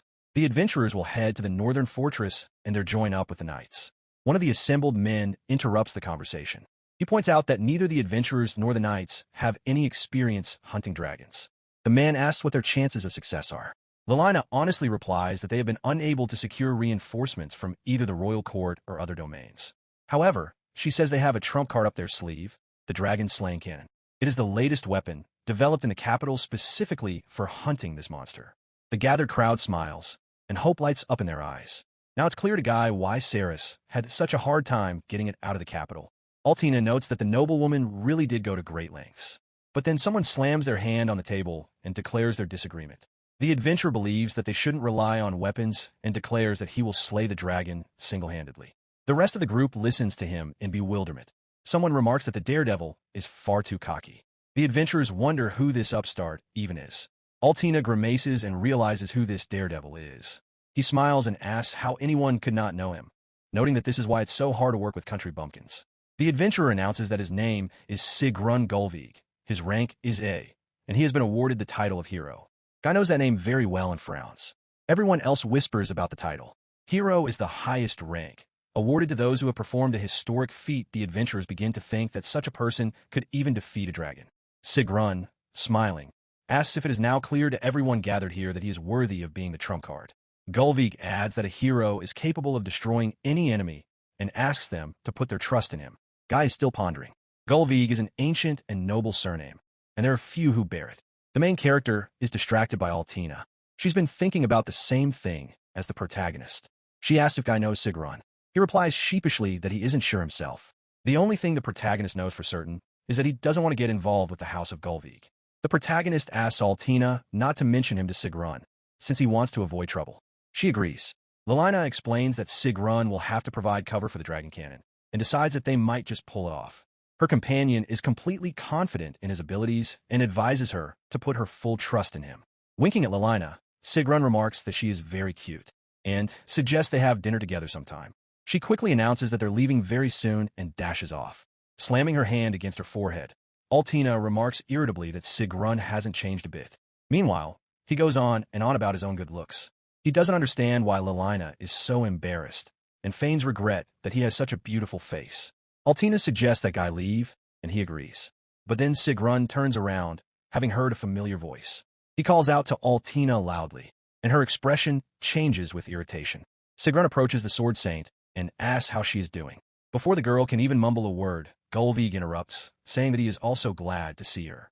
Ignoring Altina, Sigrun adds that she must have been looking forward to their meeting. He offers to take her with him in the carriage, and stay with him at an inn.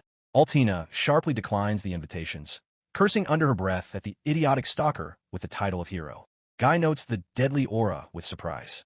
Sigrun is sure that Altina is just embarrassed by his title, and asks her not to be shy, since he and the girl have a special relationship.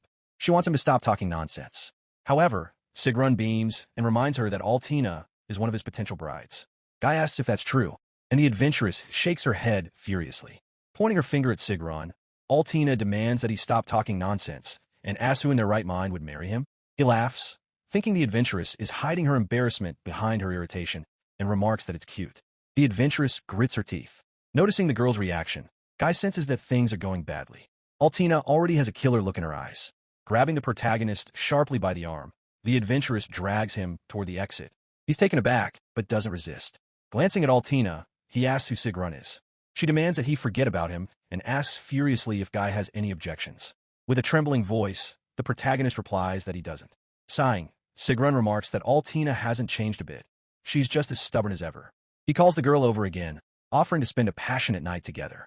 Turning around, Altina shouts that she's going with the teacher, not with Sigrun. She expresses her hope that they will never see each other again.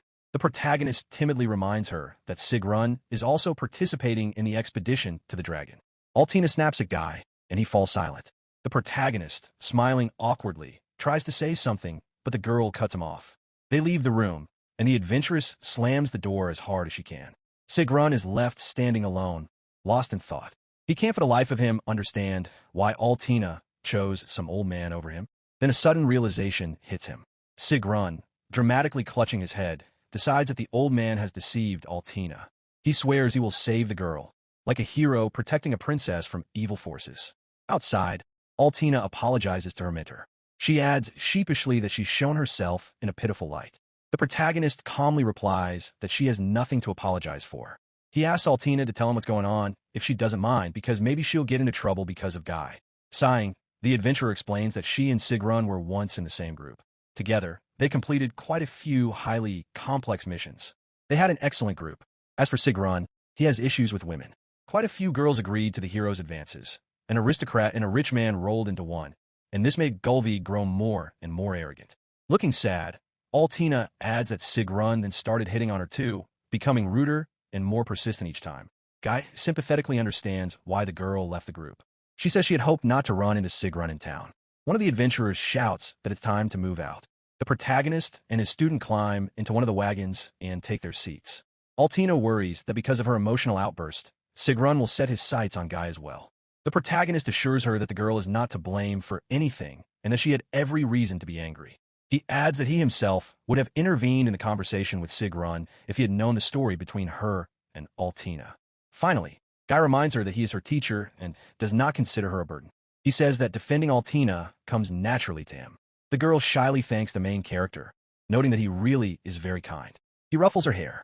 Altina asks him not to treat her like a child, and the protagonist removes his hand, apologizing awkwardly.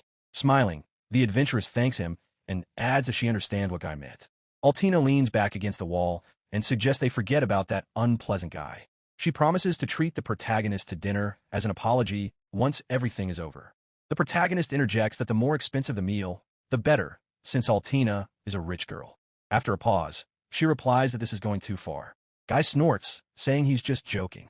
The adventuress turns away, remarking that the protagonist is quite the troublemaker. He laughs, and he happily adds that the old Altina is finally back. They decide that their first priority is to defend the city and raise a toast to victory, and that a lavish dinner can wait. 3 days pass, and the adventurers arrive at the location. Everyone hurriedly begins to take their positions. The adventurers check to see if the catapults are ready. Everyone urges each other on, because the dragon could appear at any moment. Altina notices that tension is practically in the air, and Guy agrees with her. Watching all the preparations, the protagonist realizes that this place will soon become a battlefield. The adventurers spot the very dragon slaying cannon. Lilina, approaching the protagonist and Altina, announces that the adventurer's task is to distract the monster. The dragon-slaying cannon needs time to build up magical energy. The adventurers will be supported by mages and catapults, but they play a key role. The protagonist notices how many people have joined forces and have already come this far. Lilina thanks Altina. She says that buying supplies at a discount really helped them. Laughing, the Sword Saint replies that she just has a lot of connections. Guy smiles and says that's exactly what he'd expect from Altina. She presses her palms to her flushed cheeks, delighted by the praise from her teacher. Lilina remains grimly silent. She wants Guy to praise her too. The surprised protagonist calls out to Altina, and she waves him off, embarrassed. Lilina imagines the protagonist praising her for her successful preparation for the dragon hunt, while she modestly plays it down. Suddenly, someone from above shouts that they've finally found Guy, or rather, the old man who's leading Altina astray. The trio looks up and sees Sigrun on the roof. He asks how the protagonist dared to approach his beloved and concludes that the protagonist's guilt is too great. Sigrun demands an apology and promises to consider forgiving Guy if he gives one. He asks in bewilderment, "What do I have to apologize for?" Sigrun shouts that Altina would never have chosen such an old man, which means the protagonist must have used some vile tricks. With these words, Gulvi jumps off the roof, and the trio obediently lowers their gaze. Sigrun tells the bewildered Guy that she will never forgive the old man. Gulvi demands that the protagonist fight him. If Sigrun wins, the protagonist will lose Altina. The adventuress glares at her former comrade. The protagonist notes that Sigrun and Altina weren't even planning to meet. Gulvi snorts, calling Guy a fool. He declares that Altina is simply hiding her embarrassment and wonders how anyone could possibly fail to see that. Sigrun adds that she even feels sorry for the protagonist. After all, he's about to cut him down. Gulvi grips the hilt of his blade, shouting that he'll let the protagonist taste the rust of his sword before the dragon even gets there. Lilina intervenes. She notes that now is not the time for duels. After a moment's thought, Sigrun decides that the winner will be whoever kills the dragon. Gaka doesn't have time to respond. Stretching out her hand and clenching her fist, Sigrun reminds him that he is the hero, and therefore will kill the dragon. He's certain the protagonist doesn't stand a chance. However, she asks anyway if the protagonist will accept the challenge. After thinking it over, Guy answers in the affirmative. The girls call out to him in unison. Sigrun notes that the protagonist isn't entirely hopeless after all, and isn't the most insignificant creature. Altina whispers, asking if the protagonist is sure. He turns to the girls, and covering his mouth with his hand, explains that if they just leave Sigrun alone, he'll ruin the whole operation. Altina wants to argue, but Guy continues. He says he'll send Sigrun to distract the dragon, and then they can fire the dragon cannon. Lelina nods, and she remarks that even a fool can be useful if used correctly. The trio laughs. The protagonist adds that they'll be fine if Sigrun kills the dragon himself. Smiling, the protagonist says that if his apology helps save an entire city, it's a small price to pay. The girls gaze at him dreamily. Altina remarks that Guy's too kind. Both girls smile and agree in unison that this is what makes the protagonist so wonderful. Guy asks them not to tease the old man, but Altina, giggling, insists that it's just girlish sincerity. Lelina adds that the guild will definitely support Guy. Altina muses that the group of adventurers is quite a strange one. She notes that Sigrun is the only one here from the capital, and there are a few people from other cities as well.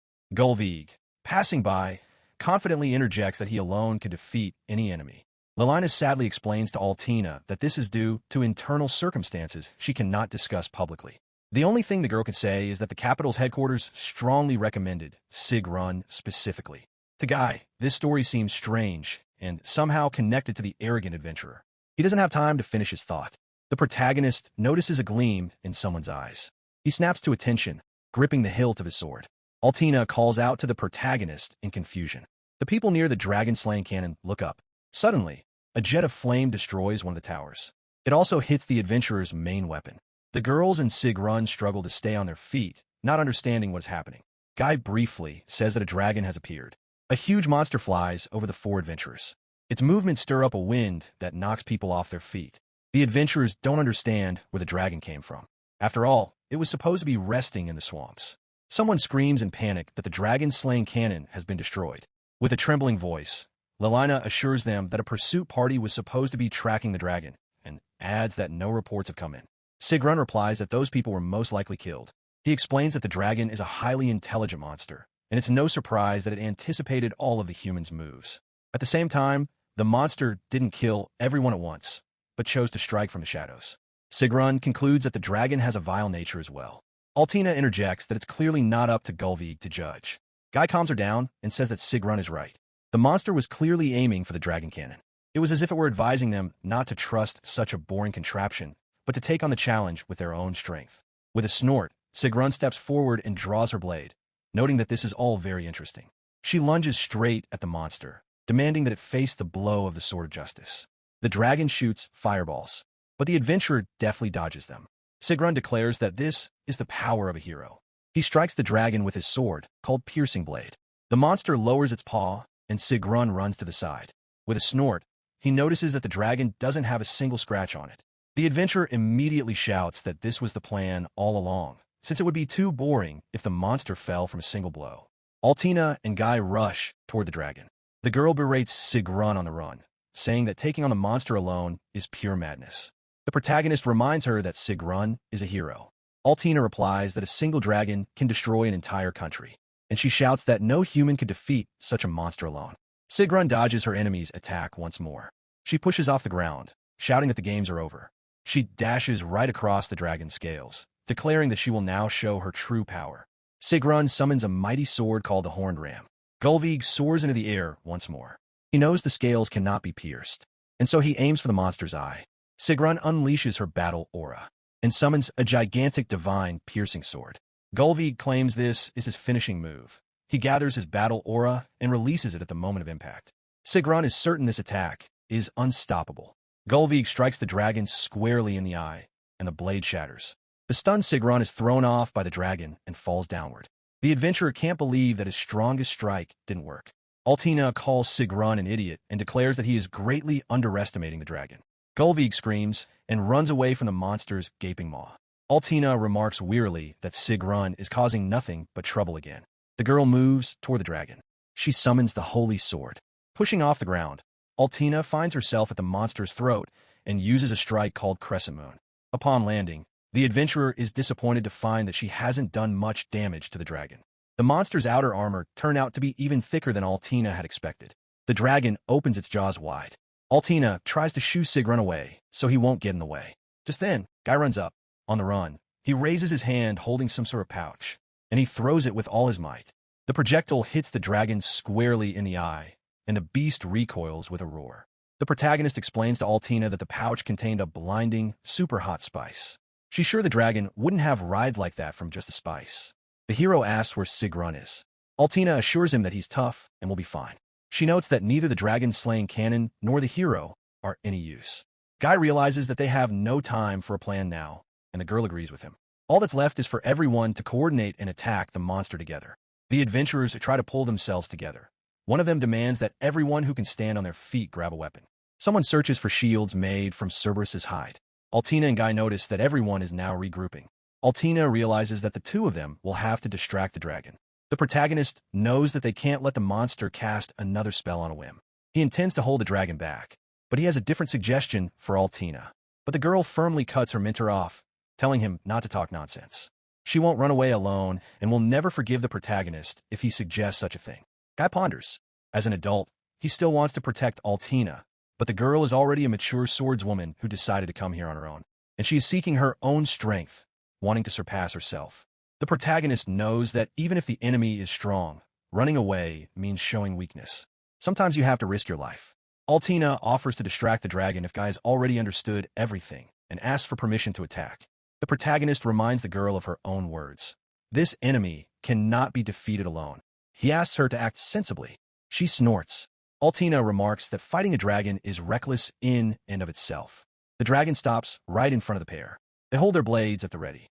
Guy asks, "How are we going to attack?" The dragon roars, swishes its tail, and swings its clawed paw. The adventurers scatter in different directions. Guy shouts that they need to distract the dragon and prevent it from breaking through to the fortress. Altina realizes that if they swing it head-on, they'll only break their swords. Ducking the attack, she tells the protagonist that they need to aim for less protected areas, the wings or the mouth. Guy lunges forward and strikes the lowered paw. Grunting, he notices that even though he attacked at random, he still managed to wound the monster slightly. It roars angrily. Altina doesn't understand how the MC managed to wound the dragon. After all, its outer armor is harder than steel. The protagonist thinks he just got lucky, but the girl replies that luck alone won't scratch the monster. Then Altina notices a squad of adventurers arriving on the scene. They're preparing to attack. The order is given not to fall behind the Holy Sword and the others. The girl sighs with relief. Guy notes that the assembled elite fighters have indeed returned to the ranks quickly. Altina starts to say something. Suddenly, the dragon snaps its jaws. It opens its jaws wide and roars deafeningly. Altina covers her ears with her hand, feeling the monstrous pressure. Now it truly feels as though their enemy is capable of destroying an entire country. With a single roar, the dragon has managed to send experienced fighters into a panic. Turning around, Guy orders everyone to calm down. He says that even though the plan has failed, the goal remains the same: to kill the dragon and protect the city.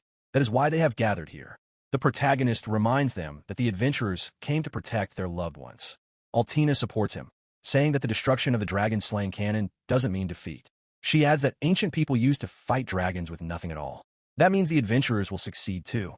The monster flaps its wings and unleashes a barrage of fireballs. The people rush to surround the monster to distract it and create a breach in its defenses. With a swish of its tail, the dragon knocks the group of adventurers off their feet.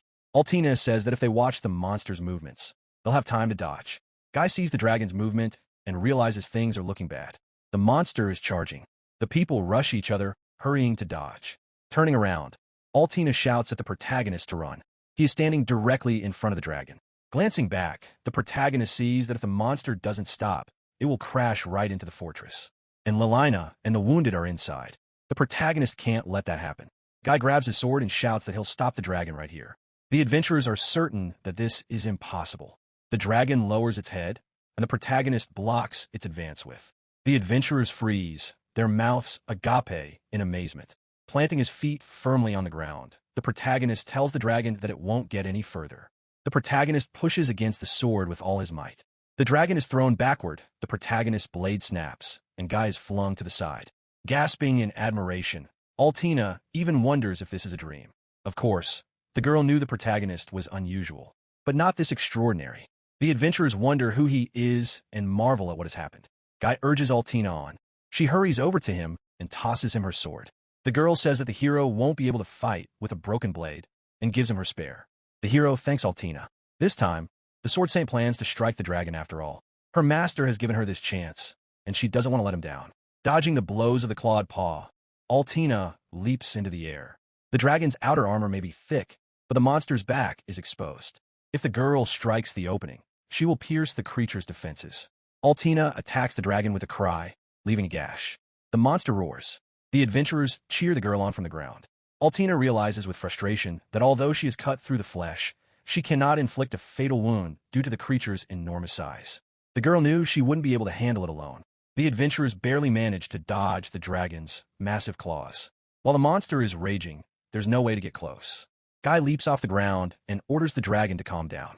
He slips past the paw. The protagonist knows that if the sword doesn't reach it, he has to make it reach. He cuts off a piece of skin from the paw. Delighted, Altina jumps down. She unleashes her battle aura and uses Meteor. The girl manages to sever the dragon's paw. Altina is glad that she managed to land a blow too. The protagonist smiles and remarks that he knew she could do it. The girl thanks her teacher, saying that without him, she wouldn't have managed it. He replies that it was a joint effort. Giggling, Altina notes that she likes how that sounds. The girl admits to herself that she's having fun, even though it's inappropriate. She's used to fighting monsters alone. But this time, she's fighting side by side with comrades united by a common goal. Altina hadn't known anything like this before, and now she even feels a sense of satisfaction. But it's too early to celebrate. The dragon roars and flaps its wings.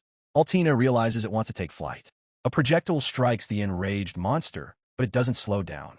The adventurers hurriedly reload their catapults. Guy notices that the impact is rather weak. Altina hopes they'll at least manage to pierce the membrane of its wings.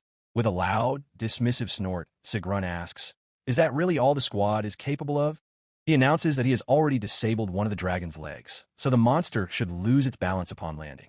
Sigrun adds that at that moment, all the adventurers should strike at once. One of the warriors replies irritably that they all understand that already. Sigrun orders him to take the lead, since he's the hero, and laughs heartily. Altina and Guy remain silent.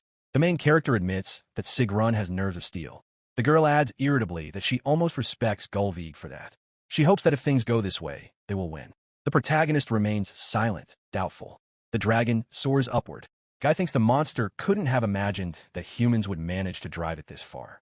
Sigrun yells that the dragon is a coward and has simply decided to fly beyond the range of the catapults. She orders them to take down the monster with magic. One of the adventurers explains that this is impossible, since only the dragon-slaying cannon can reach such a height. Guy, watching the dragon's behavior, realizes that a real attack is about to happen. The monster is about to burn everything to the ground in a rage. The dragon opens its mouth wide, and flames burst out. Altina realizes with fear that this is its breath attack. The monster has used this before, and the girl was sure it would take a long time to build up the power. The adventurers retreat. Altina doesn't know what to do. Glancing at her, Guy remembers that no one here has any experience fighting a dragon. He knows it's his turn. The protagonist steps forward and orders everyone to retreat. Altina calls out to him in confusion. The protagonist takes a breath and runs through the sequence of actions in his head. First, he gathers his composure. Then he channels it to the very tips of his body. And finally, he becomes one with his sword. The dragon spews a jet of flame. Guy mentally declares that his sword is for defense and raises it. He shouts that he will cut through the fire. The jet of flame splits into two, never touching the buildings. The adventurers freeze in astonishment. Guy turns in surprise to the shocked group and asks what happened. Altina asks in shock, "What did he do?" The girl repeats that the protagonist is up to something incomprehensible again. She realizes she said the same thing twice. A shocked Sigrun can't believe that there's a person capable of cutting a dragon's breath in two. Guy asks, "Is that really so surprising?" All the adventurers unanimously agree that it's unbelievable. The protagonist recalls that his grandfather easily handled the breath, claiming he had already figured out the attack. That's why the protagonist thought it was no big deal. The dragon scans the group with its gaze. Altina asks anxiously, "What is this chill?" Sigrun explains that it is a thirst for blood, and adds that it is also a rage that seems ready to crush people right now. Hovering in the air, the dragon bares its toothy maw. Then the monster plunges downward. The adventurers scatter in all directions. Altina is struck by the monster's speed. Sigrun realizes the monster is charging in a suicidal ram. The group hurries to escape, urging each other on. Altina turns around, calling out to Guy, but he stands motionless. The girl calls out to him again, but Sigrun urges her on, asking if she's tired of living. Altina answers in the negative, turning around. Guy draws his blade from its sheath, saying that this is where it all ends. The dragon charges straight at the protagonist. He orders himself to calm down and not let himself be overwhelmed. The protagonist reminds himself that his grandfather taught him the art of the sword, which means he will be able to win. Guy tells himself to focus. He strikes the dragon with a sweeping blow, determined to end this. The blade is aimed at the monster's snout. The dragon roars. Guy slices the dragon in two with a chopping motion. The monster has fallen next to the main character. He sheathes his sword. The dragon's head falls behind the adventurers and in front of Altina. The group turns around in shock, not understanding what has happened. Altina asks Guy, "What did you do? And how did you even manage that?" He modestly replies that he didn't do anything special. The stunned girl exclaims that he just killed the dragon. The protagonist explains that he simply used the monster's own momentum and struck at the right moment. And he points to the result. Altina rolls her eyes wearily and sighs, saying that, as always, he's operating somewhere beyond the bounds of common sense. The girl wonders if the protagonist is even in his right mind, since he decided to go up against the dragon all by himself. Guy thinks that Altina, as a student, could behave with more respect. He replies aloud that even an older man knows how to prove himself at the right moment. The girl remarks that it was a reckless act and asks why the protagonist took such a risk in the first place. The protagonist answers her question with a question of his own, asking who else would have attacked the dragon if not him. Guy says sheepishly that despite the risk, he had to do it anyway, because there are situations when a man simply cannot back down. Glancing at Altina, the protagonist adds that to some, this might seem like old-fashioned bravado. The girl bows, insisting she won't laugh, and assures him that she respects her teacher with all her heart. He thanks Altina. With a giggle, the girl remarks that he's just too kind. Suddenly, a clamor of voices rings out from behind them. The couple turns around at the same time. The entire squad approaches them, joyfully announcing that they have won. The adventurers surround Guy, bombarding him with questions and praise. They admire the hero, insisting that he saved them even though there was almost no hope of victory, and they want to know his name. Altina joins in their excitement and declares that her teacher is simply incredible. After all, he even defeated a dragon with a single blow. Then the sullen Sigrun pulls his blade from its sheath and plunges it into the dragon's face. All the adventurers turn to him in bewilderment. Gullveig smirks and notes that the monster is dead. Altina asks, "What on earth is he doing?" Sigrun, smiling proudly, stands up and announces that it turns out he, the hero, has killed the dragon. The girl asks in shock and remarks indignantly that it was Guy who defeated the monster. The other adventurers back up Altina's words. The hero realizes it's all because of that bet with Sigrun. Sigrun smirks and asks them to stop talking nonsense. He adds that no one would believe that some old man killed the dragon. Sigrun insists that his version is much more plausible. He reminds them that the hero is also the son of an influential aristocratic family. The adventurers exchange glances. Sigrun, throwing his arms wide, declares that he is the hero and that this is an immutable law of the world. As the protagonist notes, Altina once again flashes that same killer stare. The girl shouts that this is idiocy. Jumping off the dragon and shoving a couple of adventurers aside, Sigrun asks if Guy agrees with his victory in the duel. Gullveig mockingly admits that the protagonist did help him in the fight after all, so the matter with Altina is put on hold for now. He adds that the girl's eyes haven't opened yet anyway. It's perfectly clear to Guy that Altina has the look of a killer. Sigrun declares that the protagonist will have to apologize anyway. He asks for clarification. Gullveig declares that the protagonist must ask from the bottom of his heart for forgiveness for the fool who dared to go against the great Sigrun. Guy agrees. Altina draws her sword and shouts that she's going to kill Sigrun right now. The protagonist stops the girl. Altina hopes her teacher won't listen to the insolent fool. Sigrun notes that the protagonist has no choice. A commoner is not allowed to defy the nobility. Guy thinks silently. He doesn't need any glory. The main thing is that everyone stays safe. But then the protagonist sees the despair in Altina's eyes. The protagonist declares that he will not apologize. Guy explains that since he is Altina's mentor, humiliating him would also insult his student. The protagonist concludes that he cannot accept such an unfair apology. Sigrun is speechless. Guy remarks that Gullveig doesn't look like a hero right now. He advises him to learn to behave in a manner befitting his title. The protagonist declares that, as a swordsman, he is ashamed to look at Sigrun. Sigrun's expression changes as he struggles to hiss something in response. Guy silently looks him straight in the eye. He sees that Sigrun seems to be facing for the first time the reality that things aren't going the way he wants them to. The protagonist believes that guiding the young is the duty of adults. He hopes that Sigrun will understand everything someday. Gullveig swears loudly, and he turns abruptly. He shouts that he remembers Guy and advises him to get ready. The protagonist and Altina watch Sigrun walk away. Finally, the protagonist awkwardly remarks that young people really are full of energy. Altina, clenching her fists, is angry at how Sigrun dared to speak to her teacher, and she shouts that she won't forgive such behavior. Guy calmly says that he's fine, and he thanks the girl. She asks in surprise, for what? The protagonist, smiling, explains that he was very pleased when Altina stood up for him like that, and adds that he has a wonderful student. The girl, blushing and stumbling over her words, asks if the main character is happy that she's by his side. Guy replies that Altina is already like family to him. She blushes. The protagonist asks her to let him look cool in moments like this, since he's not exactly a great teacher yet. He immediately adds, sheepishly, that it probably didn't look very good. Altina hurriedly says that her teacher is the coolest, maybe even in the whole world.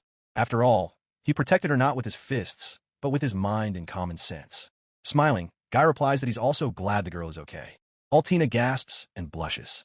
Turning away instantly, she declares that his smile is an unfair weapon. The protagonist calls out to her in surprise. Altina covers her face with her hands, asking him not to look at her. The protagonist doesn't understand what's happened. She hurriedly replies that everything is fine and asks him once again not to look at her. Guy scratches the back of his head in confusion. It turns out he's been scolded. He decides that girls at this age really are very complicated. A few days after defeating the dragon, the adventurers, the protagonist, and Altina return to the city. They watch as people crowd around Sigrun, asking if he was the one who defeated the monster. He explains that the dragon, as expected of an S-rank monster, was incredibly powerful, but Gullveig proved stronger and ultimately cut it down with a single blow. Sigrun smirks and says that if it weren't for him, the entire squad would have been wiped out. The devoted listeners gasp in admiration. Guy laughs, noting that Sigrun hasn't changed a bit. Altina seethes with anger again, seeing how easily Gullveig lies to those who didn't participate in the battle. Lilina now understands why Sigrun returned to the city before the others. Just then, one of the battle participants loudly orders Gullveig to stop her chatter. He passionately adds that Guy's older brother defeated the dragons. The protagonist is embarrassed by how he's being addressed. Sigrun snidely remarks that he's heard the protagonist only recently became an adventurer. Someone like that simply couldn't have defeated a dragon. The indignant adventurer realizes that Sigrun is trying to steal his glory and insists that he saw the monster's death with his own eyes. Gullveig asks what one person's word is worth against his version of events. Another girl from the group backs up the adventurer. Then all the participants in the battle assure her that Guy defeated the dragon, adding that they are all alive only thanks to the hero. Sigrun laughs contemptuously.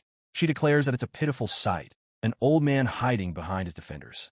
She challenges the protagonist to step forward and tell the whole story himself. Guy scratches the back of his head in confusion. He would like to resolve everything peacefully. Altina answers before he can. She asks what honestly means. The girl points out that it was Sigrun who secretly stole someone else's glory, and adds that a hyena hero like him has no right to talk about the truth. Gullveig asks again, indignant. The adventurers surrounding him chuckle. Lilina praises Altina, and she smiles proudly. Guy notes to himself that his student can be a bit too feisty. The protagonist is grateful to all his defenders. However, he fears that everyone will be in trouble if Sigrun complains to her influential father. Gullveig snorts, pulling off his glove. He doesn't like that someone dare to mock him. Sigrun throws the glove at Guy's feet and declares that she is challenging him to a duel. He suggests staking their honor on the outcome and settling in battle whose words are true. Sigrun asks what the protagonist thinks. He replies that he agrees.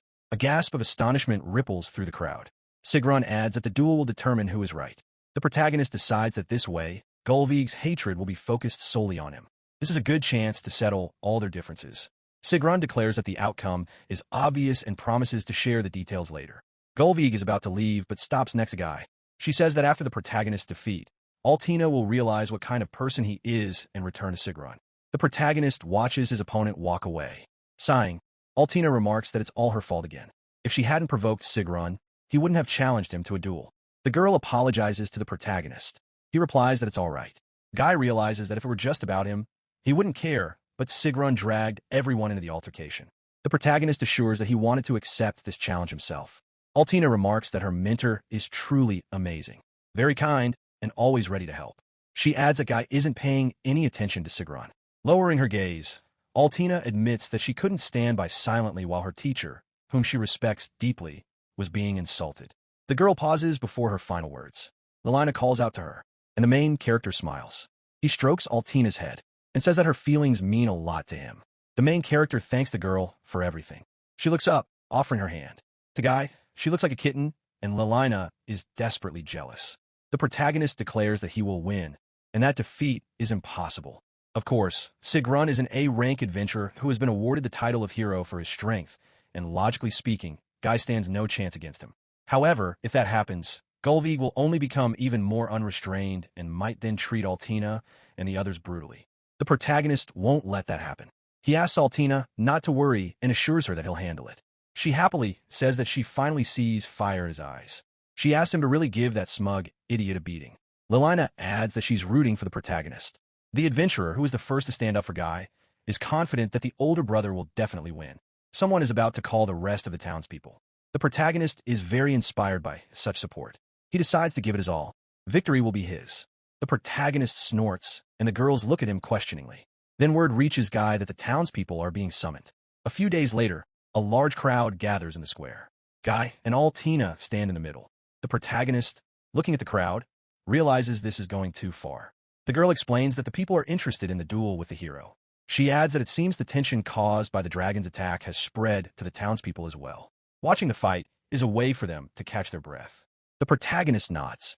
The protagonist hears people in the crowd placing bets. One of the townspeople announces that the odds are currently 8-2 in the hero's favor and asks who his neighbors are betting on. Someone replies that Sigrun will win. Another person says he'll take a chance on the old man. Guy turns away, thinking that everyone just wants to make some noise. A woman in the audience remarks that the old man is actually quite good. Her neighbor agrees, adding that he has decided to challenge the hero himself. Altina leans toward the audience and declares that her teacher is monstrously strong. Lelina, who has approached, confirms her words. She points to Altina and explains that the girl is a famous swordswoman who has accomplished many great feats. The holy sword herself. The adventurer stands up straight with pride. The spectator recalls that the king himself presented the girl with the holy sword. She convinces her neighbor that Altina's teacher is also strong. Guy senses that the situation is heating up. Altina asks where Ceres is, the one who organized all this. Now the protagonist knows who the real instigator is. Lelina replies that Ceres is busy with a report on the victory over the dragon and is very sorry that she won't get to witness the protagonist's valor. Sigrun steps out onto the square. Guy, who had wanted to calm the commotion, realizes that everything has backfired. Sigrun calls her opponent a fool and sarcastically thanks the protagonist for not running away. Gullveig is glad that he will finally be able to punish the man he hates with his own hands. He intends to show the protagonist the sword of justice. From the stands, the adventurers from the squad support Guy, and Lelina assures him that he will win. The protagonist is pleased that some people are genuinely worried about him. Altina advises him to do his best. The protagonist thanks her for her support. Altina announces that she will be the judge. The rules are simple. Force your opponent to surrender or incapacitate them. Killing is not allowed. The girl asks if there are any objections, but both duelists agree to the rules. Altina announces that the duel is officially approved. Sigrun asks what his opponent's name is. He's sure the protagonist didn't have the courage to introduce himself. Guy fully understands that he didn't have a chance to say his name because of Sigrun's incessant chatter. The protagonist introduces himself without giving his last name. He's sure they're related in some way. Sigrun's behavior is all too reminiscent of the protagonist's half-brother. Guy intends to find out more about his opponent. Sigrun asks what the protagonist's last name is. He remarks that it doesn't matter anymore, and Gullveig agrees with him. Sigrun says mockingly that she will have it written on the protagonist's grave that an inexperienced adventurer named Guy foolishly challenged the glorious hero and perished in battle. The protagonist recalls that killing is forbidden. Sigrun grows serious and draws her blade, announcing that the games are over. Guy grips his sword tighter, feeling the monstrous aura of his opponent, the hero. The protagonist thinks that if Sigrun were fighting in earnest, he could indeed kill a dragon. However, Guy has no intention of retreating. Sigrun is pursuing Altina, and he's angry at everyone who disobeys him. The protagonist can't just let this happen. The protagonist's sword is meant for defense. Guy will definitely protect everyone. Altina waves her hand and declares the start of the duel. Sigrun instantly lunges forward. The tip of his blade is aimed straight at the main character's face. At the last moment, the protagonist parries the blow. Sigrun attacks rapidly, again and again. But each time, the protagonist manages to dodge. With a snort, Gullveig admits that Guy really does have some skill. She adds that the warm-up is over. He says he'll start picking up the pace little by little. The protagonist blocks the blow right in front of his body. Now it's clear to him why Sigrun is so slow. She's simply underestimating the protagonist because of his age. Guy decides that if he takes advantage of this, he might be able to win. However, the protagonist declares that, as a swordsman, he wants to use his blade to find out what Sigrun is made of. Sigrun asks him to repeat that, puzzled. The protagonist says he isn't weak enough to fall to the sword technique Gullveig just demonstrated. Guy asks him to fight him seriously. Altina realizes that he really was holding back and that she wasn't imagining things. With a crooked smile, Sigrun asks how the protagonist dares to humiliate him like this. However, he agrees, and he promises to show the hero's strength. A barrage of blows rains down on Guy, but he manages to parry every attack. After bursting out laughing, Sigrun asks how the protagonist is doing now. He's certain that Guy has nothing to stand up to him with. Altina says that no matter how much Sigrun brags, his sword hasn't even touched Guy yet. She asks if Gullveig realizes just how much stronger the protagonist is, since he blocks every single blow without exception. Sigrun rolls around and shouts that he won't lose to some old man. He summons the mighty sword Horned Ram. However, Guy dodges again. Then Sigrun uses the blade Thousand Fangs. The protagonist dodges every attack once again. Stunned, Sigrun freezes. Altina knew the protagonist would manage. He wasn't even out of breath, even though he dodged every blow. Although Sigrun is terribly overconfident, he is truly an outstanding swordsman, and he can't help but notice such a difference in skill.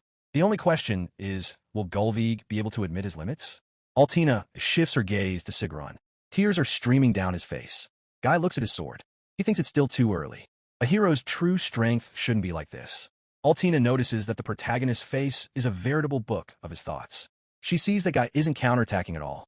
Sigrun doesn't understand how some old man is dodging all his attacks. He hears people in the stands discussing the battle. Someone says that while the hero's strikes are impressive, but they haven't landed a single hit on Guy, which means Sigrun might not be that great after all. They reply that the old man is simply very strong. Sigrun shouts that she won't forgive Guy. He asks her to repeat that, surprised. Sigrun declares that she will make the protagonist understand what it means to go against the hero, and she'll brand it onto his body. Altina remarks that if Gullveig could do that, he would have done it already. Lilana laughs. Guy says the girl is joking and tells Sigrun to continue. Trembling with rage, he asks if the protagonist intends to keep humiliating him. Guy replies that he didn't mean anything by it. Altina watches with alarm as Sigrun grips her blade and orders him to stop. However, Gullveig ignores her and declares that the protagonist is about to die. Altina realizes that this monstrous battle aura is a dangerous move. She sees that Sigrun has lost his mind with rage. The girl yells at Guy to dodge, because Gullveig is about to launch a fatal strike. The surprised protagonist replies that he'll be interested to see that. Altina curses her teacher, asking if it's true that the protagonist doesn't understand how dangerous all this is. She advises the protagonist to run. Sigrun's blade is ablaze. It brings about the sword master's downfall, and lunges at Guy. The protagonist sees the energy surrounding Sigrun and realizes that he is about to hit the spectators as well. The protagonist wanted to fight Gullveig for real, but now he has no choice. The protagonist focuses as he sees Sigrun flying toward him and asks not to blame him later. He raises his sword. He intends to stop Gullveig right here. He meets Sigrun's body with his blade, and she flies far off to the side. Guy realizes that Gullveig is finished. Sigrun collapses to the ground with a gasp. Altina notices that the protagonist has neutralized the last fencer and immediately launched a counterattack. Looking at her, the protagonist realizes he's done something strange again.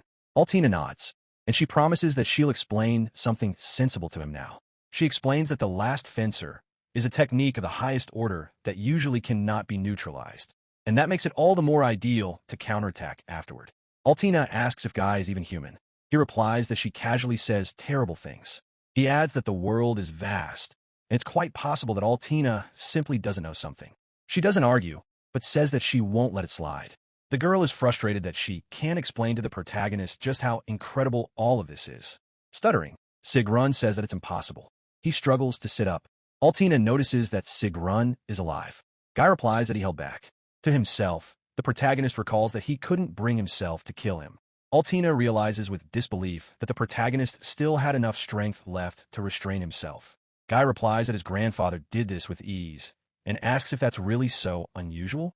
Altina sighs, and says she'd like to cut open the teacher's head and see what he considers normal. Smiling, Guy notes to himself that the girl has been too sharp-tongued lately. The protagonist thinks that this is how a father feels when his daughter enters puberty. Altina sighs heavily and decides to put her teacher's oddities aside for now. The sword saint, pointing at Guy, declares that victory is his. Gasping and bending over double, Sigrun asks how the protagonist dared to disgrace him like that. The protagonist gently replies that Gullveig was to blame himself and advises him to think before he acts. The latter clicks his tongue in irritation. Guy hopes that Sigrun will learn his lesson and understand how a hero should conduct himself. Gullveig asks indignantly if the protagonist intends to keep lecturing him like this. He explains that this is advice from an elder. Hissing with anger, Sigrun promises that the protagonist will regret it. He wants to say something else along those lines, but Altina interrupts him with laughter. The girl asks what kind of scene Sigrun has made. Guy thinks Altina is strange and ruthless. Cursing, Sigrun leaves. The protagonist realizes that Gullveig is going to cause them trouble again.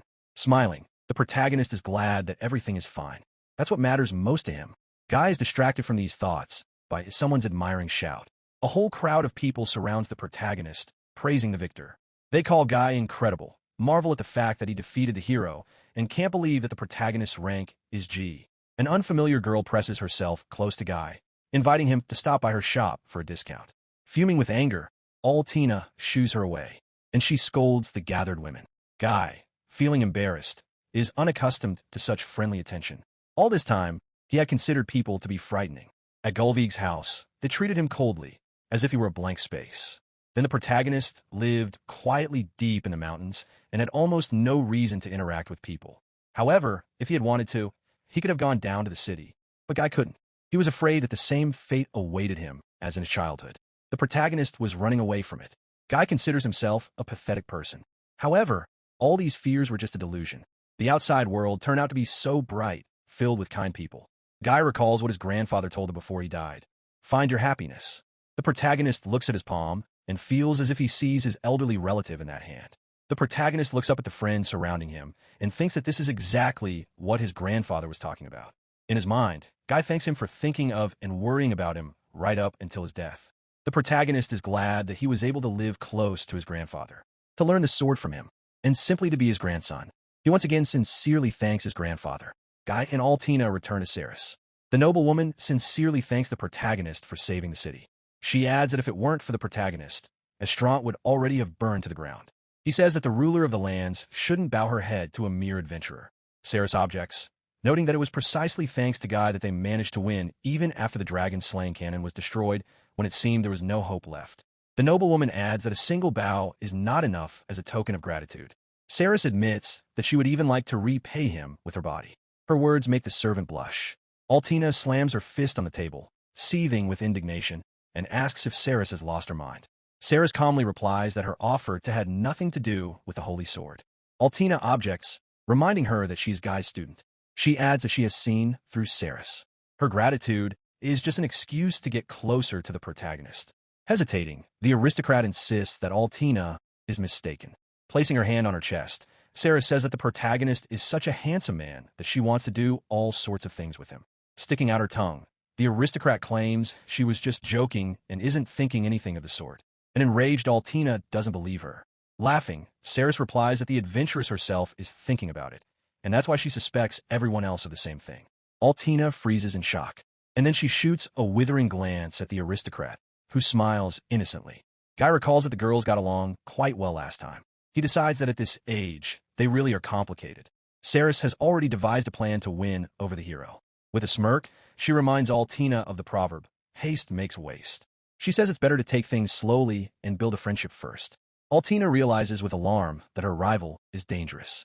Returning to the original topic of conversation, Ceres declares that in addition to gold coins, she would like to present a gift worthy of the city's hero. She adds that she would be happy to give him something. Altina grumbles indignantly. An embarrassed Guy thinks he's just gotten himself into a fight, and says he doesn't need anything special. Ceres replies sadly that this is a very cruel thing to say, since she was quite confident in herself. Desperately embarrassed, the protagonist hastily explains that he didn't mean anything like that. Altina remains sternly silent. Ceres says again that she was just joking. She assures him that Guy's heroic deed must be rewarded. The aristocrat asks the protagonist not to refuse and to let her house save face. The protagonist replies that he really doesn't need anything. Giggling, Ceres remarks that he is very modest, and adds that perhaps that is where his charm lies. Guy explains that he is simply content with what he has. Altina listens to the protagonist with a frown. Then she calls him a fool. He asks, confused, why she's angry. The girl insists that everything is fine. Guy doesn't understand a thing. Then Altina, smiling, notices that the protagonist's sword is broken. Saris excitedly recalls that it happened when the protagonist defeated the dragon. Altina suggests asking for a sword for Guy. The trio climbs the stairs. Altina points out that her teacher doesn't even have a decent blade. She can't understand how he managed to cut down the dragon with such a flimsy weapon. Although Altina immediately decides that he could have done it even with a kitchen knife. After a moment's thought, the protagonist declares that a kitchen knife would actually be sharper. Altina explains irritably that she was just joking. The girl decides that her teacher is, after all, the Demon King. He recalls that last time he was called an ordinary demon, so he's been promoted. Altina notices that they have already gone deep into the mansion. Saris leads them into a room and asks them to take a look at something. The guards open the chest. Inside lies a blade. Saris explains that this sword, called the Ice Coffin, contains the power of a snow spirit. The noblewoman convinces Guy that this very blade will serve him faithfully. Saris hopes the protagonist will appreciate the weapon for what it is. She asks the protagonist to take the blade in his hands. Altina gasps, realizing that it really is the Ice Coffin. As Guy kneels and takes the sword in his hands, the adventuress explains that it is a legendary blade whose name is etched into history. She adds that it is, without exaggeration, a great weapon. Rumor has it that it combines sharpness and power. Stunned, the protagonist draws the sword from its sheath, agreeing with Altina's words. Raising the blade, he admits that it is a stunning weapon. Altina remarks that if the sword were put up for auction, it would likely fetch several thousand gold coins. He gasps. The protagonist returns the Saris blade, saying he cannot accept such a thing. She stops the protagonist with her hand. Saris explains that the true owner of the sword must be the one who will make full use of it. She adds that her family came into possession of the blade by chance and has carefully preserved it, knowing the weapon's value. Saris asks to be allowed to express her gratitude for saving the city. Deciding that it would be rude to refuse now, Guy agrees. Bowing his head, the protagonist says he will gratefully accept the blade. Giggling, Saris is delighted that he liked everything. She adds coyly that it would be even better if the protagonist accepted her as well. Altina sharply stops the aristocrat. Pointing at herself, the Sword Saint declares that since the conversation has gone this far, she, as the protagonist's student, should be first. Laughing, Guy remarks that both girls crack great jokes and make great moves. They stare at him in silence. Sometime later, at the Guild Tavern, Lilina raises her mug and proposes a toast to the victory over the dragon and to everyone who fought with all their might. The adventurers echo her words. Guy thinks a feast is a good thing. The building is so noisy and lively. Lilina asks for everyone's attention and announces that the guild has a proclamation. With a broad smile, she points at Guy and says that a decision has been made to promote him to rank F. Altina and the adventurers wholeheartedly congratulate the bewildered protagonist. He freezes. Never before have so many people congratulated him. Tears well up in his eyes. The protagonist thinks he's getting emotional because of his age. Lilina, blushing, tells Guy that she hopes for fruitful collaboration. Clinking glasses with her, the protagonist agrees. The bandaged adventurers ask the protagonist to recount once more how he sliced the dragon in one blow. Guy refuses, saying it was just a fluke. The assembled crowd declares in unison that you can't defeat a dragon with luck alone. The protagonist thinks that the people of Estrant understand each other perfectly. He's noticed this more than once. Flushed from the alcohol, Altina calls out to the protagonist in a sing-song voice. With a mug in her hands, she offers him a drink. Guy notes that the girl is already drunk and staggering, just as one would expect from the Sword Saint. Altina hugs the protagonist with all her might, saying she hasn't had enough yet. The protagonist asks her not to cling to him. She replies that it's just a loving hug from a student. Drawing out her words, she congratulates Guy on his promotion. Smiling awkwardly, the protagonist remarks that Altina has had too much to drink and is getting clingy. Raising her mug, the adventurer cheerfully says that nothing but good things have been happening to them lately. They defeated the dragon and got rid of that stupid hero. To celebrate, Altina hugs Guy again. The protagonist decides that the girl's alter ego has awakened. He hopes that Altina won't remember what she did by morning. Altina returns to the protagonist with a new mug in her hands. She says she's very happy, because it seemed to her that Guy didn't know how to laugh from the bottom of his heart. Smiling broadly, the girl adds that the protagonist really does look happy now, and that makes her happy. The protagonist, looking at her, silently says, "Thank you," to Altina for feelings he had never experienced before. He strokes the girl's head, already thanking her out loud. Guy realizes that Altina has helped him. She pulled him out of his gloom and allowed him to gain self-confidence. Looking at the girl, who is begging him to stroke her again, he thinks that as a teacher, He has a duty to teach her how to drink properly. Out loud, the protagonist remarks that if Altina doesn't slow down with the alcohol, she'll feel terrible tomorrow. She insists that nothing phases her and that she can handle her drink. Soon, Altina is already snoring peacefully on Guy's back. The adventurers ask him to be careful and wish him good night. The protagonist sighs, realizing that the girl has gotten quite drunk. The protagonist tucks Altina into bed, covers her with a blanket, and wishes her good night. But then the girl pulls him into bed with unexpected strength. He asks her not to make an old man's heart beat so fast. Altina lies down on his chest with a blissful smile, without waking up. The protagonist has even decided that the girl has cast some kind of spell on him. He says he'll go to his own room. However, Altina, letting out a protesting moan, hugs Guy tighter and climbs on top of him. The protagonist feels just how strong this adventuress is, as, indeed, one would expect from the Saint of the Sword. She giggles happily. The protagonist knows that if he struggles, he might hurt Altina. He realizes he's truly in trouble, imagining how the girl will call him a pervert. Guy hopes that everything will be fine in the morning. Altina, still half asleep, greets the main character sleepily. Then it dawns on her what kind of situation she's in, and she jumps up, apologizing. Guy laughs and asks if she's sobered up yet. Altina realizes with horror that while she was drunk, she really did hug the teacher and say all sorts of embarrassing things. She recalls Saris's words about how she acts out whatever she's thinking. The girl hopes it was all just the alcohol. Darting out of the room, an embarrassed Altina tells the main character she's going to wash her face. He watches her go, assessing her behavior after drinking so much. Guy respectfully thinks that Altina really is resistant to alcohol, just as one would expect from the Saint of the Sword. A little later, the adventurer is training on the street. She has already reached 99 swings. Altina reminds herself of the sequence of actions. Assume a stance. Gather her composure. Say a prayer. And swing the sword. Thus, the girl completes 100 movements. It's been a month since Altina started training using the Guy method. It turns out that these workouts are much harder than she thought. Every swing is done at the limit of her strength, and she has to catch her breath all over again each time. This requires tremendous strength and concentration. Altina is breathing heavily and gulping down water. She notes that the main character is simply a monster, since he manages to do 10,000 swings an hour. The protagonist suddenly appears behind the girl, asking what's wrong with him. Altina flinches and, startled, squeezes the glass too hard, shattering it into pieces. Stammering, she replies that he's fine and asks if he's been training. He nods, adding that he chopped someone while he was at it. An old man, leaning on a cane in the yard, remarks that this is very convenient. Altina is shocked that Guy was doing both at the same time. The protagonist explains to his student that 10,000 swings is a daily task. If you want to grow, you need not only to do the basic exercises, but also to push past your own limits. Altina asks how to do this every day, since sometimes external conditions don't allow it. To the girl's surprise, the protagonist replies that, on the contrary, it's actually good.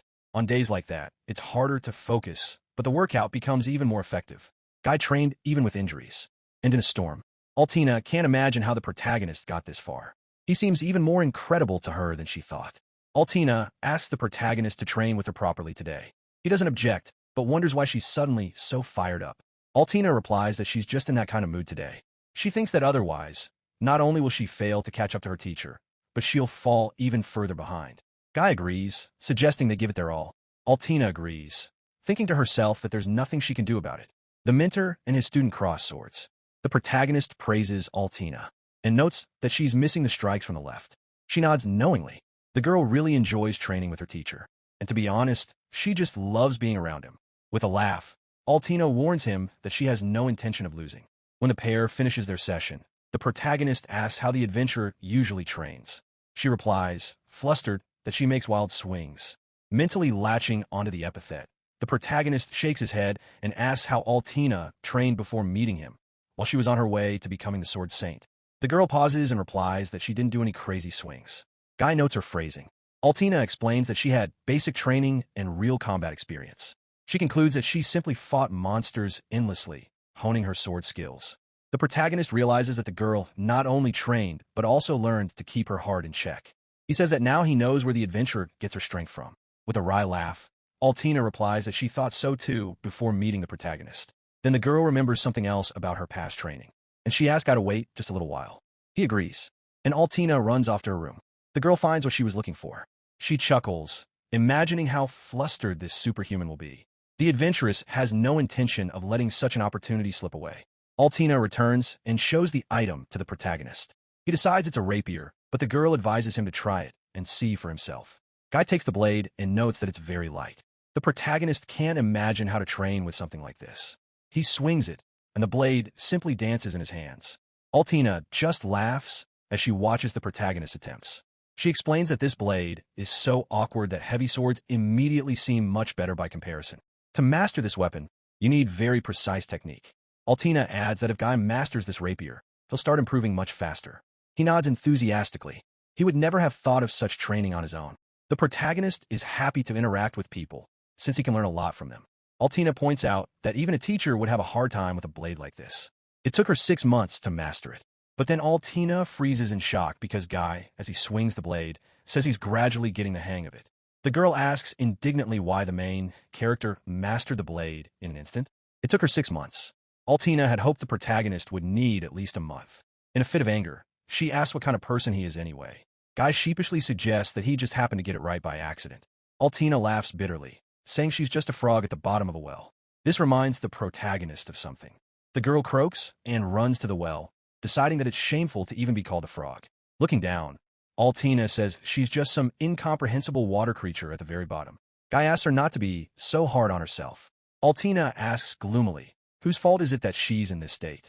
Stamping her foot, the girl decides she's done with the drama. She announces that she and the main character will go out for drinks tonight.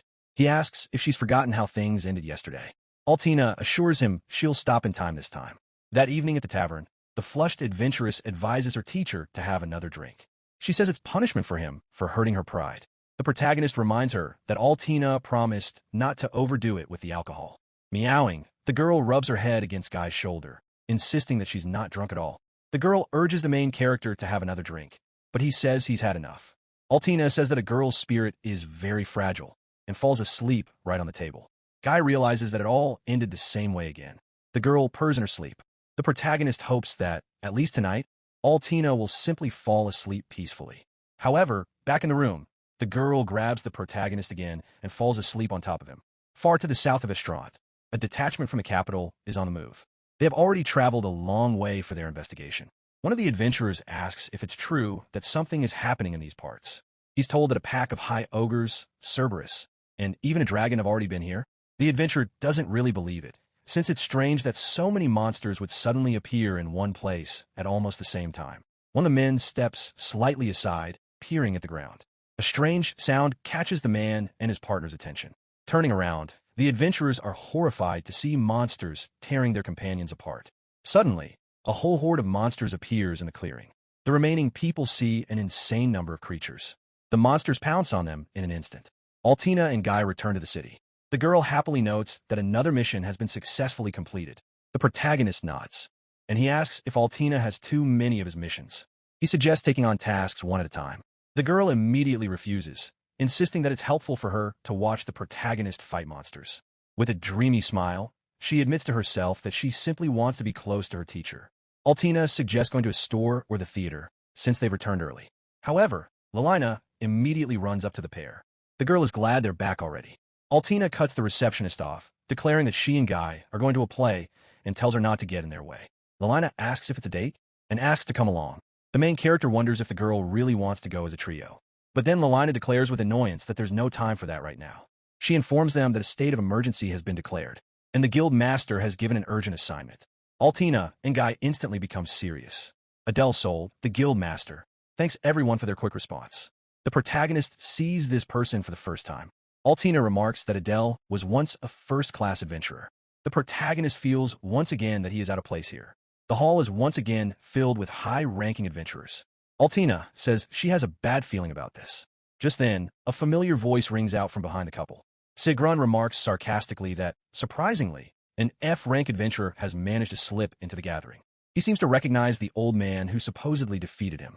Sigrun claims that Guy was just lucky, since Gulvig was under the weather and couldn't muster even a tenth of his strength. Altina rolls her eyes in annoyance and turns to the adventurer. Clicking her tongue, she realizes that Sigrun has been summoned as well. He reminds her that he is the hero upon whom the hopes of the people rest. Sigrun is confident that no matter how urgent the task is, he'll handle it quickly. Turning to the guild leader, Gulvig asks what the emergency is. Adele announces that one anomaly after another has been appearing around Estrant lately. She explains that an investigative team has been sent from the capital to look into it. The problem lies in the latest report received from the people. The squad has been wiped out. No search is needed. And the following is written next.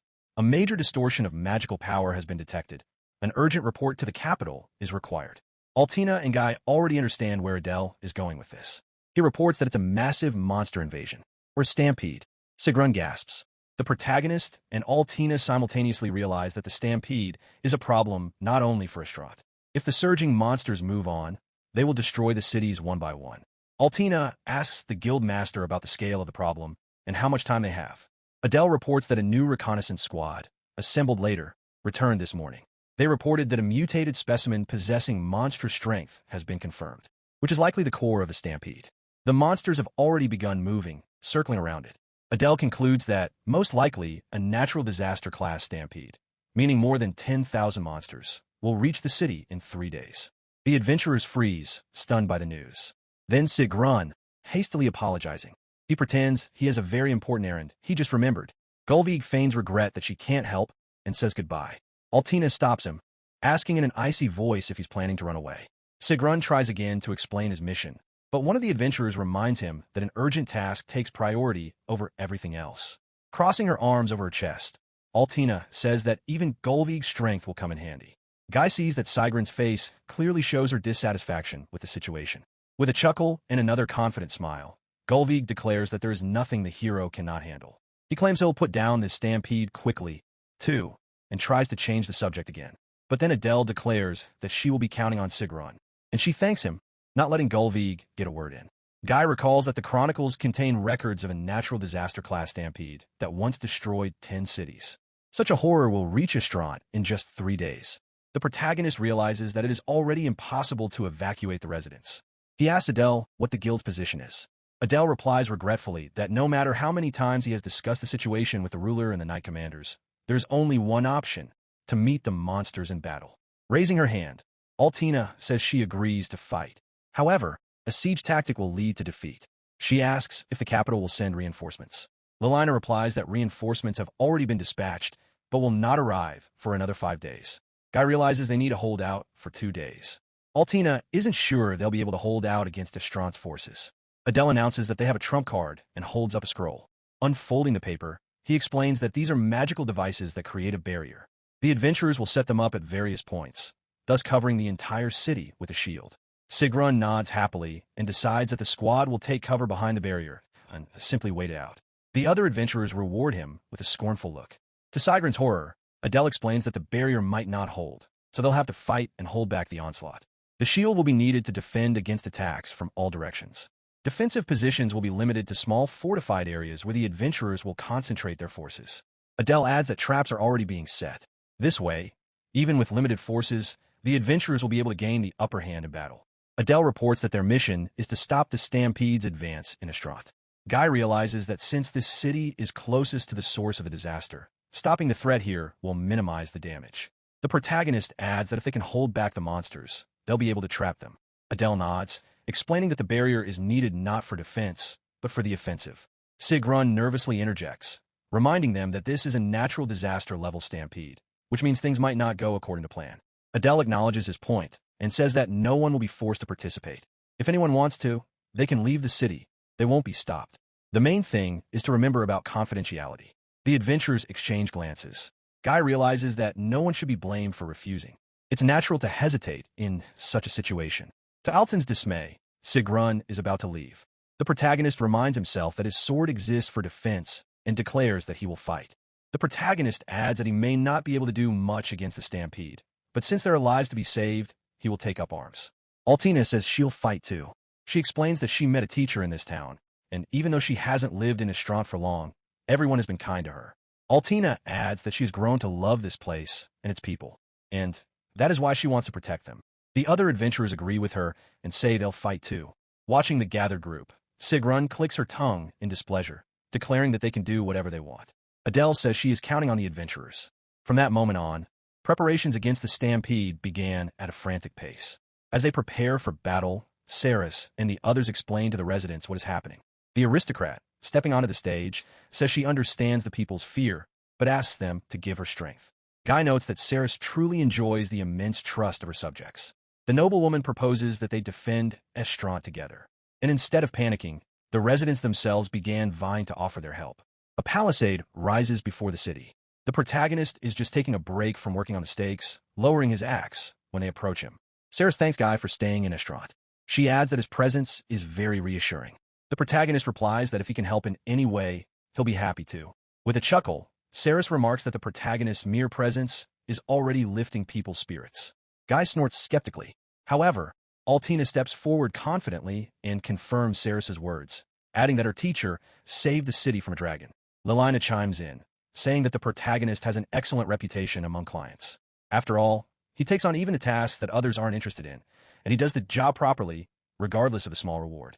She adds that it's also impressive how calmly and persistently the protagonist completes one task after another. Lilina assures them that everyone admires Guy, and now they themselves want to be a support for him. The shy protagonist says he simply took on tasks he could handle, without even thinking he'd one day face a stampede. The girls realize at the same time that he's embarrassed. The protagonist is surprised by how people think of him, but he feels grateful. Just then, Sigrun approaches the group, and upon seeing the axe in Guy's hand, she sarcastically remarks that the job is just right for an old man. Altina reminds him that Gulvig was supposedly planning to run away.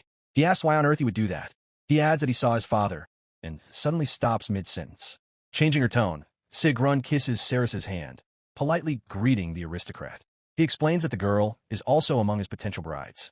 Ceres seems to smile in response, but Altina senses the pressure coming from her.